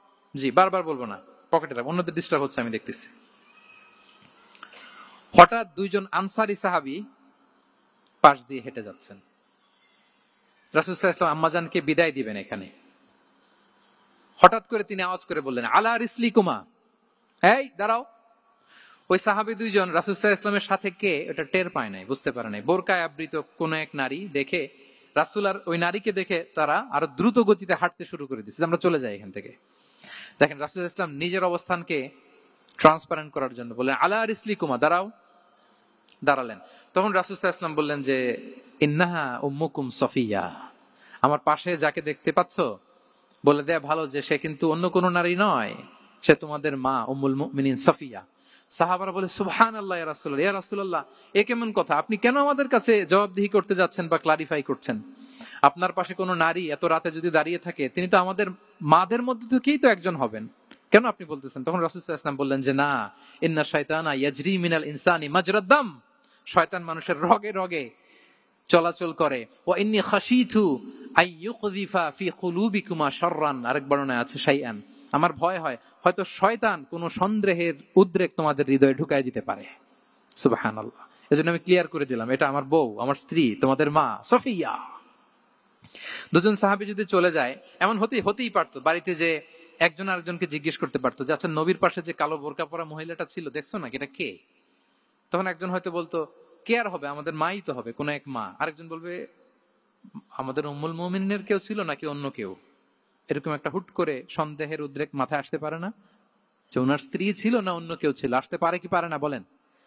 ওই সন্দেহের অবকাশটুকু রাসূল সাল্লাল্লাহু আলাইহি ওয়াসাল্লাম রাখেন নাই। উনি বলে দিলেন যে এটা তোমাদের মা, এটা সাফিয়া। এই সন্দেহের অবকাশের কোনো সুযোগ নাই। তাহলে রাসূল সাল্লাল্লাহু আলাইহি ওয়াসাল্লামের পুরো লাইফ ছিল ট্রান্সপারেন্ট, একেবারে স্বচ্ছ। আমি অনেক পয়েন্টস নিয়ে এসেছি, এটা 2-3 ঘন্টার আলোচনায় চলে যাবে। আমি প্রত্যেকটা পয়েন্টে একটা বা দুইটা ঘটনা দিয়ে শেষ করতেছি। তাহলে রাসূল সাল্লাল্লাহু আলাইহি ওয়াসাল্লামের লাইফ তিনি কত স্বচ্ছতার সাথে কাটিয়েছেন, এটা ক্লিয়ার না আমাদের সাথে? Transparent mindset. 9 নাম্বার হচ্ছে অ্যাপ্রিসিয়েটিভ। 9 নাম্বার কি? অর্থাৎ অন্যের প্রশংসা করা। আমরা অনেক সময় অন্য কেউ ভালো কাজ করলে অ্যাপ্রিসিয়েট করতে চাই না। আমরা গুণমুগ্ধ হই কিন্তু গুণগ্রাহী হতে চাই না। অন্যরে ক্রেডিট দিতে চাই না, তার ভালো কাজের স্বীকৃতি দিতে চাই না। হয়তো আমার দলের লোক না, বা আমার চিন্তার লোক না, বা আমার সার্কেলের লোক না, তার প্রশংসা করতে চাই না, তার গুণগ্রাহী হতে চাই না। এরকম মেন্টালিটি আমরা অনেকে ক্যারি করি না? রাসূল সাল্লাল্লাহু আলাইহি ওয়াসাল্লাম এটা করেননি। ভালো কিছু দেখলে মুসলিম হোক অমুসলিম হোক অ্যাপ্রিসিয়েট করতেন। Basically he develop the culture of appreciation. এটা আমাদের করতে হবে। আপনার ছেলে ভালো কিছু করেছে, এপ্রিসিয়েট করেন, ও কনফিডেন্স ফিরে পাবে। আপনার স্ত্রী ভালো রান্না করেছে, এপ্রিসিয়েট করেন, সে আনন্দিত হবে। আপনার বন্ধু ভালো কিছু একটা করেছে, তাকে ইন্সপায়ার করেন, এপ্রিসিয়েট করেন। রাসূল সাল্লাল্লাহু আলাইহি ওয়াসাল্লাম একবার এক বৈঠকে 8 জন সাহাবীকে 8টা কমপ্লিমেন্ট দিয়েছেন, 8টা এপ্রিসিয়েশন দিয়েছেন। তিনি বলেছেন আরহামু উম্মতি বি উম্মতি আবু বকর। দেখেন 8 জন সাহাবীর 8টা গুণের বর্ণনা দিচ্ছেন। তিনি বললেন আমার উম্মতের মধ্যে সবচাইতে রহম দিলের সাহাবী হচ্ছে কে? সবাই বলুন তো কে? আবু বকর রাদিয়াল্লাহু আনহু। এত রহম দিলের ছিলেন, উনি যখন আল্লাহ রাসূল সাল্লাল্লাহু আলাইহি ওয়াসাল্লামের ইন্তেকালের পরে মসজিদে নববীতে যখন নামাজে দাঁড়াতেন, কান্নার চোটে উনি কেরাতই পড়তে পারতেন না। কমপ্লেইন করতো সাহাবারা যে আমরা তো কেরাত বুঝি না, একটু স্পষ্ট করে পড়েন, কান্না একটু থামান। কেন কাঁদতেন? কারণ উনি যখন নামাজে দাঁড়াতেন ওনার ফিলিংসটা হতো এরকম যে কাইফা আকুমু মাকামা রাসূলিল্লাহ, আমি রাসূলের জায়গায় কিভাবে দাঁড়াই? এখানে তো আমার রাসূল দাঁড়িয়ে ইমামতি করেছেন, আমি নবীর জায়গায় দাঁড়িয়ে কিভাবে নামাজটা পড়াই? এই অনুভব থেকে উনি যে কাঁদতে শুরু করতেন, এই কান্নার ধাক্কায় উনি আর তেলাওয়াতই আগাতে পারতেন না। আরহামু উম্মতি বি উম্মতি আবু বকর। আমার উম্মতের মধ্যে সবচাইতে রহম দিলের হচ্ছেন আবু বকর। ও আসাদ্দুহুম ফি আমরিল্লাহি উমর। দেখেন প্রশংসা করতেছেন। আর আমার উম্মতের মধ্যে আল্লাহর দিন বাস্তবায়নে সবচাইতে কঠোর হচ্ছে ওমর। মুনাফিকরা ওনাকে জমের মতো ভয় পেত, ইভেন শয়তান ভয় পেত। রাসূল সাল্লাল্লাহু আলাইহি ওয়াসাল্লাম বলেন ওমর তুমি যদি এই রাস্তা দিয়ে হাঁটো, শয়তান যদি দেখতে পায়, শয়তান এই রাস্তা রেখে দিয়ে অন্য কোনো রাস্তা থাকলে ওইটা দিয়ে হাঁটে। সুবহানাল্লাহি ওয়া বিহামদিহি। আমাদের অনেক সময় এমন হয় না যে আমাদের বাচ্চারা ছেলেমেয়েরা খেতে চায় না, আমাদের নাতি নাতনিরা খেতে চায় না, মায়েরা খাবার নিয়ে পেছনে পেছনে ঘুরে, আর তখন ভয় দেখায় এই রাত্রিবেলা তাড়াতাড়ি খাও, ওই যে বাঘ আসবে বাঘ, বিড়াল আসবে বিড়াল, তাড়াতাড়ি না খেলে কিন্তু ভূত আসবে ভূত। এরকম বলেন আপনারা? বলেন না? এই দায়িত্ব তো আপনাদের কাঁধে থাকে না? তো ওই যে আমাদের বোনরা বলতে পারবে, বোনরা খাবার নিয়ে ঠিকই রাত্রিবেলায় বাচ্চাদের পেছনে পেছনে এরকম দৌড়াতে হয়। তো কি বলতে হয় যে এই ভূত আসলো ভূত, ওই যে বিড়াল আসলো বিড়াল, কুকুর আসলো, এগুলো বললে বাচ্চারা আবার ভয় পায়, তাড়াতাড়ি করে খায়। তো মদিনাতেও মদিনার বাচ্চারা খেতে চাইতো না। তো খেতে না চাইলে মায়েরা ভূত আসতেছে ভাল্লুক আসতেছে এগুলো না বলে বলতো হা হুয়া ইয়াতি উমর, ইয়াতি উমর, তাড়াতাড়ি খাও তাড়াতাড়ি খাও, ওই যে ওমর আসতেছে ওমর। সুবহানাল্লাহি ওয়া বিহামদিহি। ওয়া আশাদ্দুহুম ফি আমরিল্লাহি উমর। আল্লাহর দ্বীন বাস্তবায়নে সবচেয়ে কঠোর ছিলেন ওমর রাদিয়াল্লাহু তাআলা আনহু। ওয়া আসদাকুহুম হায়াআন উসমান, সবচেয়ে লাজুক সাহাবী ছিলেন উসমান রাদিয়াল্লাহু তাআলা। শুধু অর্থ বলে যাই, ওয়া আকরাউহুম লিকিতাবিল্লাহি উবাই ইবনে কাব, সবচেয়ে কোরআনের ভালো কিরাত পড়তে পারতেন উবাই ইবনে কাব। আফরাদুহুম যায়েদ ইবনে সাবিত, উত্তরাধিকার বন্টনের নীতিমালা ফারায়েজের জ্ঞান ছিল যায়েদ ইবনে সাবিত রাদিয়াল্লাহু তাআলা। ওয়া আ'লামুহুম বিল হালালি ওয়াল হারামি মুআয ইবনে জাবাল, এই উম্মতের হালাল হারামের স্পেশালিস্ট সাহাবী হচ্ছেন মুআয ইবনে জাবাল। আলা ওয়া ইন্না লিকুল্লি উম্মাতিন আমিনান ওয়া আমিনা হাযিহিল উম্মাহ আবু উবাইদা ইবনুল জাররাহ, সব উম্মতের একজন বিশ্বস্ত লোক থাকে, এই উম্মতের সবচাইতে বিশ্বস্ত লোক হচ্ছে আবু উবাইদা ইবনুল জাররাহ। দেখেন, ৮ জন সাহাবীর ৮টা গুণের কথা বললেন। আচ্ছা, রাসূল সাল্লাল্লাহু আলাইহি ওয়াসাল্লাম যখন সাহাবীদের প্রশংসা করেছেন, ওই সাহাবীদের কেমন লেগেছে বলেন তো? ফিলিংসটা ভালো লেগেছে না? হৃদয়ে জুড়িয়েছে, ইন্সপায়ার্ড হয়েছেন, মোটিভেটেড হয়েছেন, আরো ভালোর প্রতিযোগিতা কি করে করা যায়, আরো অগ্রগামী হয়েছেন, ঠিক কিনা বলেন? তাহলে ভালো দেখলে প্রশংসা করবেন তো, নাকি এপ্রিশিয়েট করবেন? সাহাবীদের মধ্যে সবচাইতে সুরেলা গলার কণ্ঠের অধিকারী ছিলেন আবু মুসা আল-আশআরী রাদিয়াল্লাহু তাআলা আনহু। তো রাসূল সাল্লাল্লাহু আলাইহি ওয়াসাল্লাম একবার রাত্রিবেলা তার বাসার পাশ দিয়ে যাচ্ছিলেন, দীর্ঘ সময় ওনার কণ্ঠের তেলাওয়াত শুনলেন। পরের দিন সকালে বললেন যে, আবু মুসা, তুমি তো চমৎকার গলায় তেলাওয়াত করো। আবু মুসা বলে, ইয়া রাসূলুল্লাহ, আমি তো কোনোদিন আপনার সামনে দাঁড়িয়ে তেলাওয়াত করি না, আপনি কি করে জানলেন? রাসূল সাল্লাল্লাহু আলাইহি ওয়াসাল্লাম বললেন, গত রাতে তুমি যখন তেলাওয়াত করছিলে, আমি তোমার ঘরের পাশ দিয়ে যাচ্ছিলাম, আমি মনোযোগ দিয়ে শুনেছি। আবু মুসা বলে, ইয়া রাসূলুল্লাহ, আপনি আমার তেলাওয়াত শুনতেছেন, ওইটা জানলে তো আমি ফজর পর্যন্ত তেলাওয়াত চালিয়ে যেতাম, হাত্তাল ফাজর আমি তেলাওয়াত চালিয়ে যেতাম ইয়া রাসূলুল্লাহ। আল্লাহ রাসূল সাল্লাল্লাহু আলাইহি ওয়াসাল্লাম তখন বললেন, লাকাদ উতিতা মিজমারান মিন মাজামিরি আলি দাউদ, হে আবু মুসা, দাউদ আলাইহিস সালামের গলায় আল্লাহ তাআলা যেমনি সুরের ঝংকার দিয়েছেন, এই উম্মতের মধ্যে তোমার গলায় আল্লাহ সেই সুরের লহরী ঢেলে দিয়েছে। বলেন, এই এপ্রিসিয়েশন যখন রাসূলের মুখ থেকে পাইলো কেমন লাগবে ওনার? বলেন। এখানে ধরেন আপনি কেউ হাফেজে কোরআন, শেখ সুদাইস যদি বলে যে মাশাআল্লাহ মাশাআল্লাহ আনতা কারিউল কুররা, আপনাকে যদি এটা বলে কেমন লাগবে আপনার? হ্যাঁ, সারা দুনিয়া তো এটা বলে বেড়াবেন যে শেখ সুদাইস আমার রেসিটেশনের প্রশংসা করেছে, খাবার ইমাম আমার প্রশংসা এপ্রিসিয়েট করেছে।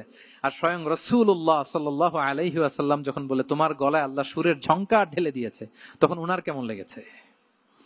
এজন্য আপনার ছেলে মেয়ে, স্ত্রী, বন্ধু, আপনার সার্কেলের কেউ কোনো ভালো কাজ করলে কৃপণতা করবেন না, এপ্রিসিয়েট করুন। রাসূল সাল্লাল্লাহু আলাইহি ওয়াসাল্লাম এপ্রিসিয়েশন আমাদেরকে শিখিয়েছেন। ইভেন মুখাইরেক নামে এক ইহুদি ছিল, মদিনার সব ইহুদিরা বিট্রে করেছে, কিন্তু এই মুখাইরেক নামে এক ইহুদি উহুদের যুদ্ধে মুসলিমদের পক্ষে লড়াই করে নিহত হয়েছে। সে তার কথা রেখেছে। মুসলিম সাহাবীদের শহীদদের লাশের সাথে যখন এই ইহুদি তার লাশও আনা হলো, রাসূল সাল্লাল্লাহু আলাইহি ওয়াসাল্লাম তার দিকে তাকায় বললেন, মুখাইরিক খায়রু ইয়াহুদ, মুখাইরিক is the best among Jewish. তিনি বললেন, মুখাইরিক, এই পৃথিবীতে যত ইহুদি আছে এখানকার ইহুদিদের মধ্যে মুখাইরিক হচ্ছে সবচেয়ে শ্রেষ্ঠ ইহুদি। দেখেন, মুখাইরিক কোন ধর্মের ছিলেন? মুসলিম নাকি? কোন ধর্মের? ইহুদি হওয়ার পরেও তাকে এপ্রিসিয়েশন করতে রাসূল সাল্লাল্লাহু আলাইহি ওয়াসাল্লাম ভুলেন নাই। তাহলে আমরা যেন এপ্রিসিয়েটিভ মাইন্ডসেটের অধিকারী হই। কটা গেল? 10 নম্বরে হচ্ছে ফ্লেক্সিবল। 10 নম্বরে কি? ফ্লেক্সিবল, মানে কোন বিষয়ে খুব অনড় হয়ে থাকা, এটা রাসূল সাল্লাল্লাহু আলাইহি ওয়াসাল্লাম ছিলেন না, ফ্লেক্সিবল ছিলেন। আমরা অনেক সময় বলি না যে ভাই আপনি কি 9টায় আসতে পারবেন না 10টায়? বলে আম ফ্লেক্সিবল উইথ দিস, মানে যেটা বলবেন আমার সমস্যা, এরকম ইজি গোয়িং ছিলেন উনি, গো ধরে থাকতেন না, যে কোনো পরিস্থিতিকে সামলে নিতেন। ফ্লেক্সিবল হচ্ছে যে কোনো পরিবেশ পরিস্থিতির সাথে নিজেকে মানিয়ে নেওয়া, খাপ খাওয়া, নিজেকে সামলে নেওয়া, সলিউশন বের করে ফেলা, এটা রাসূল সাল্লাল্লাহু আলাইহি ওয়াসাল্লামের ছিল, এটাকে বলে ফ্লেক্সিবল মাইন্ডসেট। নাজরানের 60 জন খ্রিস্টান পাদ্রী এসেছিল মদিনায় দেখা করতে। কোন ধর্মের? খ্রিস্টান। সবাই আওয়াজ করে বলুন, কোন ধর্মের? খ্রিস্টান। এখন এত মানুষকে সম্মানিত মেহমান কোনি কোথায় বসতে দিবেন? পরামর্শ করলেন কোথায় বসতে দেওয়া যায়। এক সাহাবী বলে, আমার কাছে কিছু খেজুর পাতা আছে, ওটা বিছায়া একটা জায়গা করি, ওখানে বসি। রাসূল সাল্লাল্লাহু আলাইহি ওয়াসাল্লাম বললেন, না, দামি মেহমান, এটা হয়। আরেকজন বলে, বিকেল বেলায় তো সূর্য পড়ে যাবে, পাহাড়ের ছায়ায় উহুদ পাহাড়ের ওই পাশে যেয়ে বসি। রাসূল সাল্লাল্লাহু আলাইহি ওয়াসাল্লাম বললেন, না, এটাও তো হয় না। বলতে বলতে ওই 60 জন পাদ্রী চলেই আসছেন এই মানে বিদেশি মেহমান, ফরেন ডেলিগেশন। কি করবেন? রাসূল সাল্লাল্লাহু আলাইহি ওয়াসাল্লাম 60 জনকে মসজিদে নববীর ভেতরে নিয়ে বসালেন। সুবহানাল্লাহ পড়তে পারলেন না? মসজিদে নববীর ভেতরে বসালেন এবং সিরাতে ইবনে ইসহাকে এসেছে যে তখন ওদের আবার এবাদতের সময় হয়েছে, রাসূল ইসলাম তাদেরকে এবাদতেরও সুযোগ দিয়েছেন।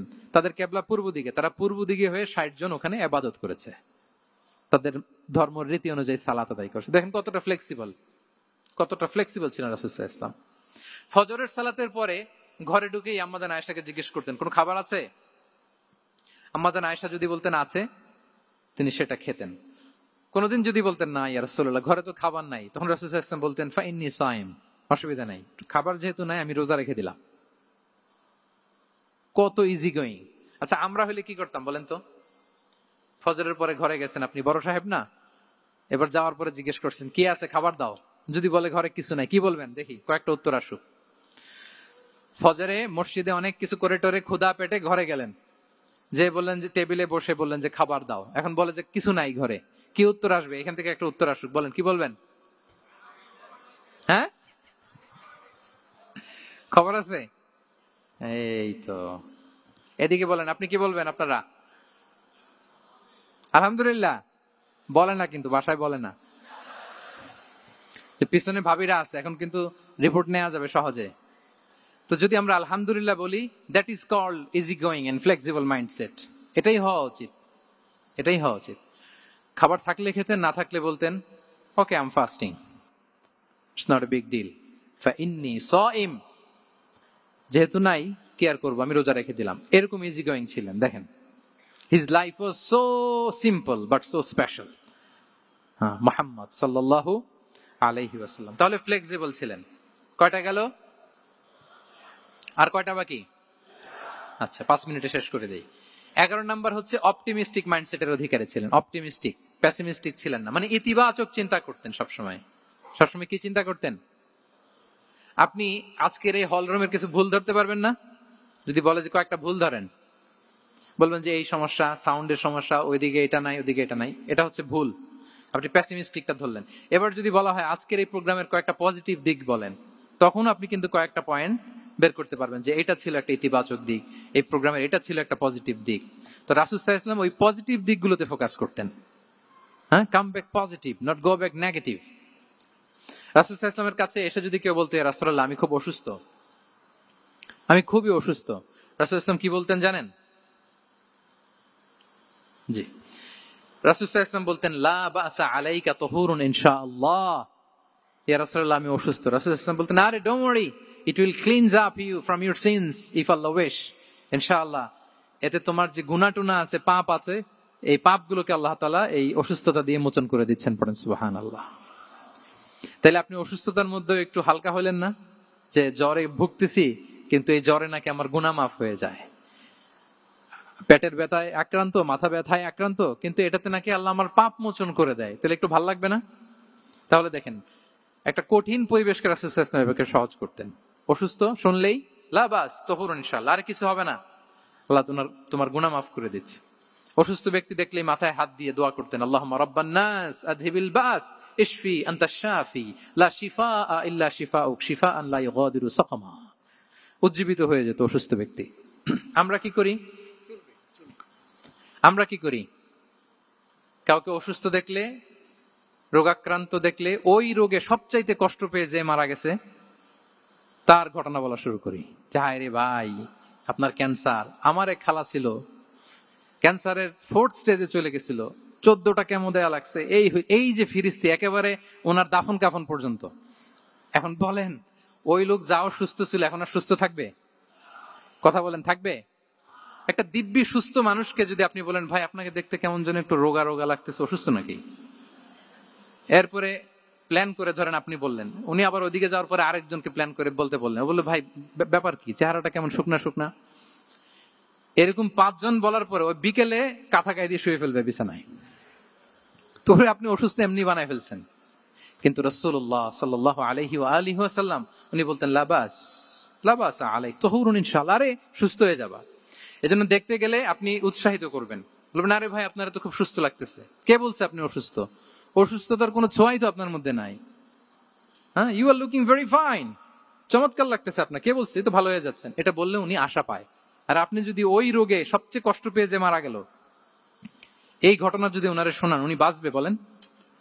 তাহলে আমরা মানুষকে উৎসাহিত করব, অপটিমিস্টিক হব, প্যাসিমিস্টিক হব না। এবার বলুন, হুনাইনের যুদ্ধে কুইজ, হুনাইনের যুদ্ধ কত হিজরিতে হয়েছিল? কত? সপ্তম, অষ্টম? হ্যাঁ, মাত্র 2-4 জন বলতেছে। আমাদের ওই যে হাসানা ফাউন্ডেশনের একটা সিরা অলিম্পিয়াড চলতেছে, এটাতে অংশগ্রহণ করতে হবে আপনাদের। আমরা প্রতিদিন একটা করে কুইজ জানান দিচ্ছি মানুষদেরকে, একেবারে সব মুখস্থ হয়ে যাবে ইনশাআল্লাহ। তাহলে অষ্টম হিজরিতে হাওয়াজিন বনু সাকিব গোত্রের বিশাল ব্যাটালিয়ন নিয়ে ওরা আসছে, এবং ওরা আসছে যে আমরা শুধু একা যাব না, আমাদের স্ত্রী বাচ্চা কাচ্চা, আমাদের যার ঘরে যত সম্পদ আছে সব নিয়ে মরুভূমিতে যাব। এটা নিয়ে যাব কেন? সবার মধ্যে যেন ইন্সপিরেশন আসে যে যদি আমরা হারি, আমরা সব শেষ, আমাদের সম্পদও নিয়ে যাবে। আর এগুলো রক্ষার জন্য হলেও মোহাম্মদের বিরুদ্ধে আমাদেরকে জয়লাভ করতে হবে। কি টেকনিক দেখেন! সব যখন নিয়ে দাঁড়াইছে বিশাল বাহিনী, এক সাহাবী এসে বলল, ইয়া রাসূলুল্লাহ, কালকে তো আমাদের খবর আছে, এই বাহিনীকে আমরা কি করে পরাস্ত করবো? ইয়া রাসূলুল্লাহ, এসে দেখুন, পাহাড় থেকে দেখুন কত বিশাল বাহিনী। রাসূল সাল্লাল্লাহু আলাইহি ওয়াসাল্লাম দেখা মাত্রই বললেন, তিলকা গনিমাতুল মুসলিমিনা গাদান ইনশাআল্লাহ। আরবি যারা বুঝেন যে it will be the war booty for the Muslim community tomorrow ইনশাআল্লাহ। আরে এগুলো তো আমরা সব গনিমত আকারে ব্যাগে কইরা মদিনায় নিয়ে যাবো। এই যুদ্ধে জয়লাভ করে যা আছে এগুলো উঠে করে ওয়ার বুটি হিসেবে মদিনায় নিয়ে যাব। বলার সাথে সাথে সাহাবীদের সব ভয় দূর হয়ে গেল, আবার প্রাণ ফিরে পেলেন, সজীব হয়ে উঠলেন, উজ্জীবিত হলেন। তাহলে আমরা অপটিমিস্টিক হব, আমরা ইতিবাচক চিন্তা করব। এবং ইসলাম আল্লাহ তাআলার ব্যাপারেও আমাদেরকে ইতিবাচক ধারণা রাখতে উৎসাহিত করে। হাদিসে কুদসিতে আল্লাহ বলেন, আনা ইনদা যান্নি আবিদি বি, আমার বান্দার নিকট আমি তেমন, আমার বান্দা আমার ব্যাপারে ঠিক যেমন ধারণা করে। আপনি যদি ধারণা করেন আল্লাহ দয়ালু, ঠিক আল্লাহ তাআলাকে দয়ালু পাবেন। এখন বলেন, আল্লাহর ব্যাপারে কার ধারণা কেমন? আল্লাহ তাআলা খুব প্রতিশোধ পরায়ণ না? প্রচন্ড রাগী, আমাদের সবাইকে জাহান্নামে দেওয়ার জন্য বসে আছেন না? তাহলে কি ধারণা বলেন তো? তিনি দয়াময়, তিনি মেহেরবান, তিনি আমাদেরকে অবশ্যই ক্ষমা করবেন। ঠিক কিনা বলেন? এই বিশ্বাস আল্লাহর প্রতি আমাদের সবার আছে তো? এই বিশ্বাস যদি থাকে, ঠিকই আল্লাহ তাআলাকে রহমান রাহিম হিসেবেই আপনি পাবেন। তাহলে আওয়াজ করে বলুন তো, এই নবরাত্রি হলকে উচ্ছ্বসিত করে আওয়াজ করে বলেন, আমরা সবাই অপটিমিস্টিক হব না প্যাসিমিস্টিক? অপটিমিস্টিক, ইতিবাচক হব। রাসূল সাল্লাল্লাহু আলাইহি ওয়াসাল্লাম অপটিমিস্টিক মাইন্ডসেটের অধিকারী ছিলেন। কয়টা গেল? লাস্ট হচ্ছে রেজিলিয়েন্ট। শেষ। I am going to conclude my speech today. Resilient হচ্ছে যাকে থামানো যায় না, আনস্টপেবল। সংকট কাটিয়ে ঘুরে দাঁড়ানোর সামর্থ্য যার থাকে তাকে বলে রেজিলিয়েন্ট। লেগে থাকার মানসিকতা, টিকে থাকার যোগ্যতা, সহজে হার না মানার যে অ্যাটিটিউড, এটাকে বলে রেজিলিয়েন্ট মাইন্ডসেট। রাসূল সাল্লাল্লাহু আলাইহি ওয়াসাল্লামকে আল্লাহ তাআলা এই মাইন্ডসেট দিয়েছিলেন। ওনাকে হারাইতে পারছে কেউ? জীবনের সাথে এটা সেট করে নেন যে আমি কখনো হারি না, আমি হয় জিতি নয় শিখি। আমি কখনো হয় জিতি নয় শিখি। এই মাইন্ডসেট যদি গ্রো করেন, আপনার হারাইতে পারবে কেউ? পারবে না। রাসূল সাল্লাল্লাহু আলাইহি ওয়াসাল্লাম, he was unstoppable, having unbelievable সাবর। ধৈর্যের পাহাড় নিয়ে, আনস্টপেবল অ্যাটিটিউড নিয়ে তিনি শুধু সামনে গিয়েছেন, পেছনে যান নাই কখনো। সীমাহীন কষ্ট আর সংগ্রামের মধ্য দিয়ে গিয়েছেন, থামাতে পারে নাই ওনাকে কেউ পারে নাই। ইয়াতিম হিসেবে জন্মগ্রহণ করলেন, পৃথিবীর আলো দেখবার আগে বাবাকে হারালেন, ছোট বয়সে মাকে হারালেন, পরে দাদাকে হারালেন, এরপর চাচাকে হারালেন। শিয়াবে আবি তালেবে জেল খেটেছেন 3 বছর। Physical torture, mental torture, life threat, হত্যা করার ষড়যন্ত্র হয়েছে। আল্লাহ তাআলা বলেছেন আজ রাতে হিজরত করো। ব্ল্যাক ম্যাজিক করা হয়েছে। লাবিদ ইবনুল আ'সাম, ইহুদিদের মিত্র, ওনাকে ব্ল্যাক ম্যাজিক করেছে। মারার জন্য খাদ্যে বিষ মিশিয়ে দেয়া হয়েছিল। বাজুর মাংস, খাসির বাজুর মাংস পছন্দ করতেন। খাইবারের এক ইহুদি নারী এই ছাগলের এই মাংসের মধ্যে বিষ দিয়েছিলেন। ইহুদিদের পক্ষ থেকে betray, treachery, conspiracy and what not, কি বাকি ছিল বলেন? ষড়যন্ত্রের এমন কোন ধরন ছিল না যেটা তারা বাকি রেখেছে। কিন্তু রাসূল সাল্লাল্লাহু আলাইহি ওয়াসাল্লামকে কি থামানো গিয়েছিল? বলেন, থামানো গিয়েছিল? গোটা বিশ্বব্যাপী উনি ছড়িয়ে দিয়েছিলেন লা ইলাহা মুহাম্মাদুর। So nothing can stop him from achieving his mission and vision because he was resilient. ওনাকে থামানো যায় না। অনড়, অটল, অদম্য। আমাদেরও আমাদের মাইন্ডসেট এরকম করতে হবে যে আমাদের যে লক্ষ্য আছে, আমাদের যে উদ্দেশ্য আছে, আমাদের যে সংগ্রাম, এই নতুন বাংলাদেশ গড়ার আমাদের যে লক্ষ্য, ওই লক্ষ্য পানে আমরা পৌঁছবই, আমাদেরকে কোনো কিছু থামাতে পারবে না, ইনশাআল্লাহ বলেন। আমরা আমাদের লক্ষ্য পানে মানজালে মাকসাদে দৌড়ে দৌড়ে যাব।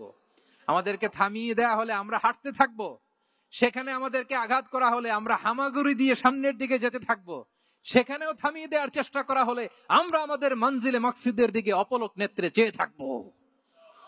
আমাদেরকে কেউ থামাতে পারবে?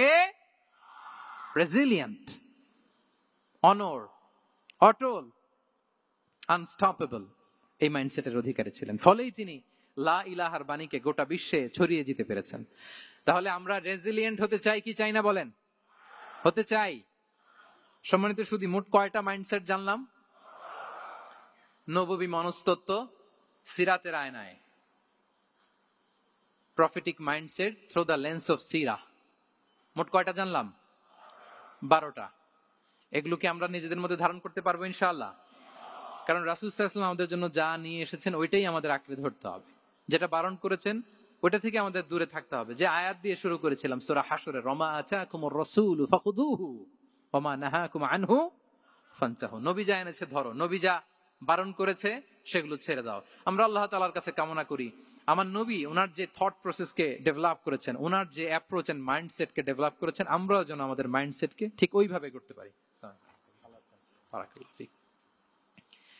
আমাদের রাসূল সাল্লাল্লাহু আলাইহি ওয়াসাল্লাম যেভাবে চিন্তা করতেন, আমাদের ভাবনা এবং চিন্তার আঙ্গিনাও যেন ঠিক সেই রকম হয়। আমরা সবাই পড়ি আমিন।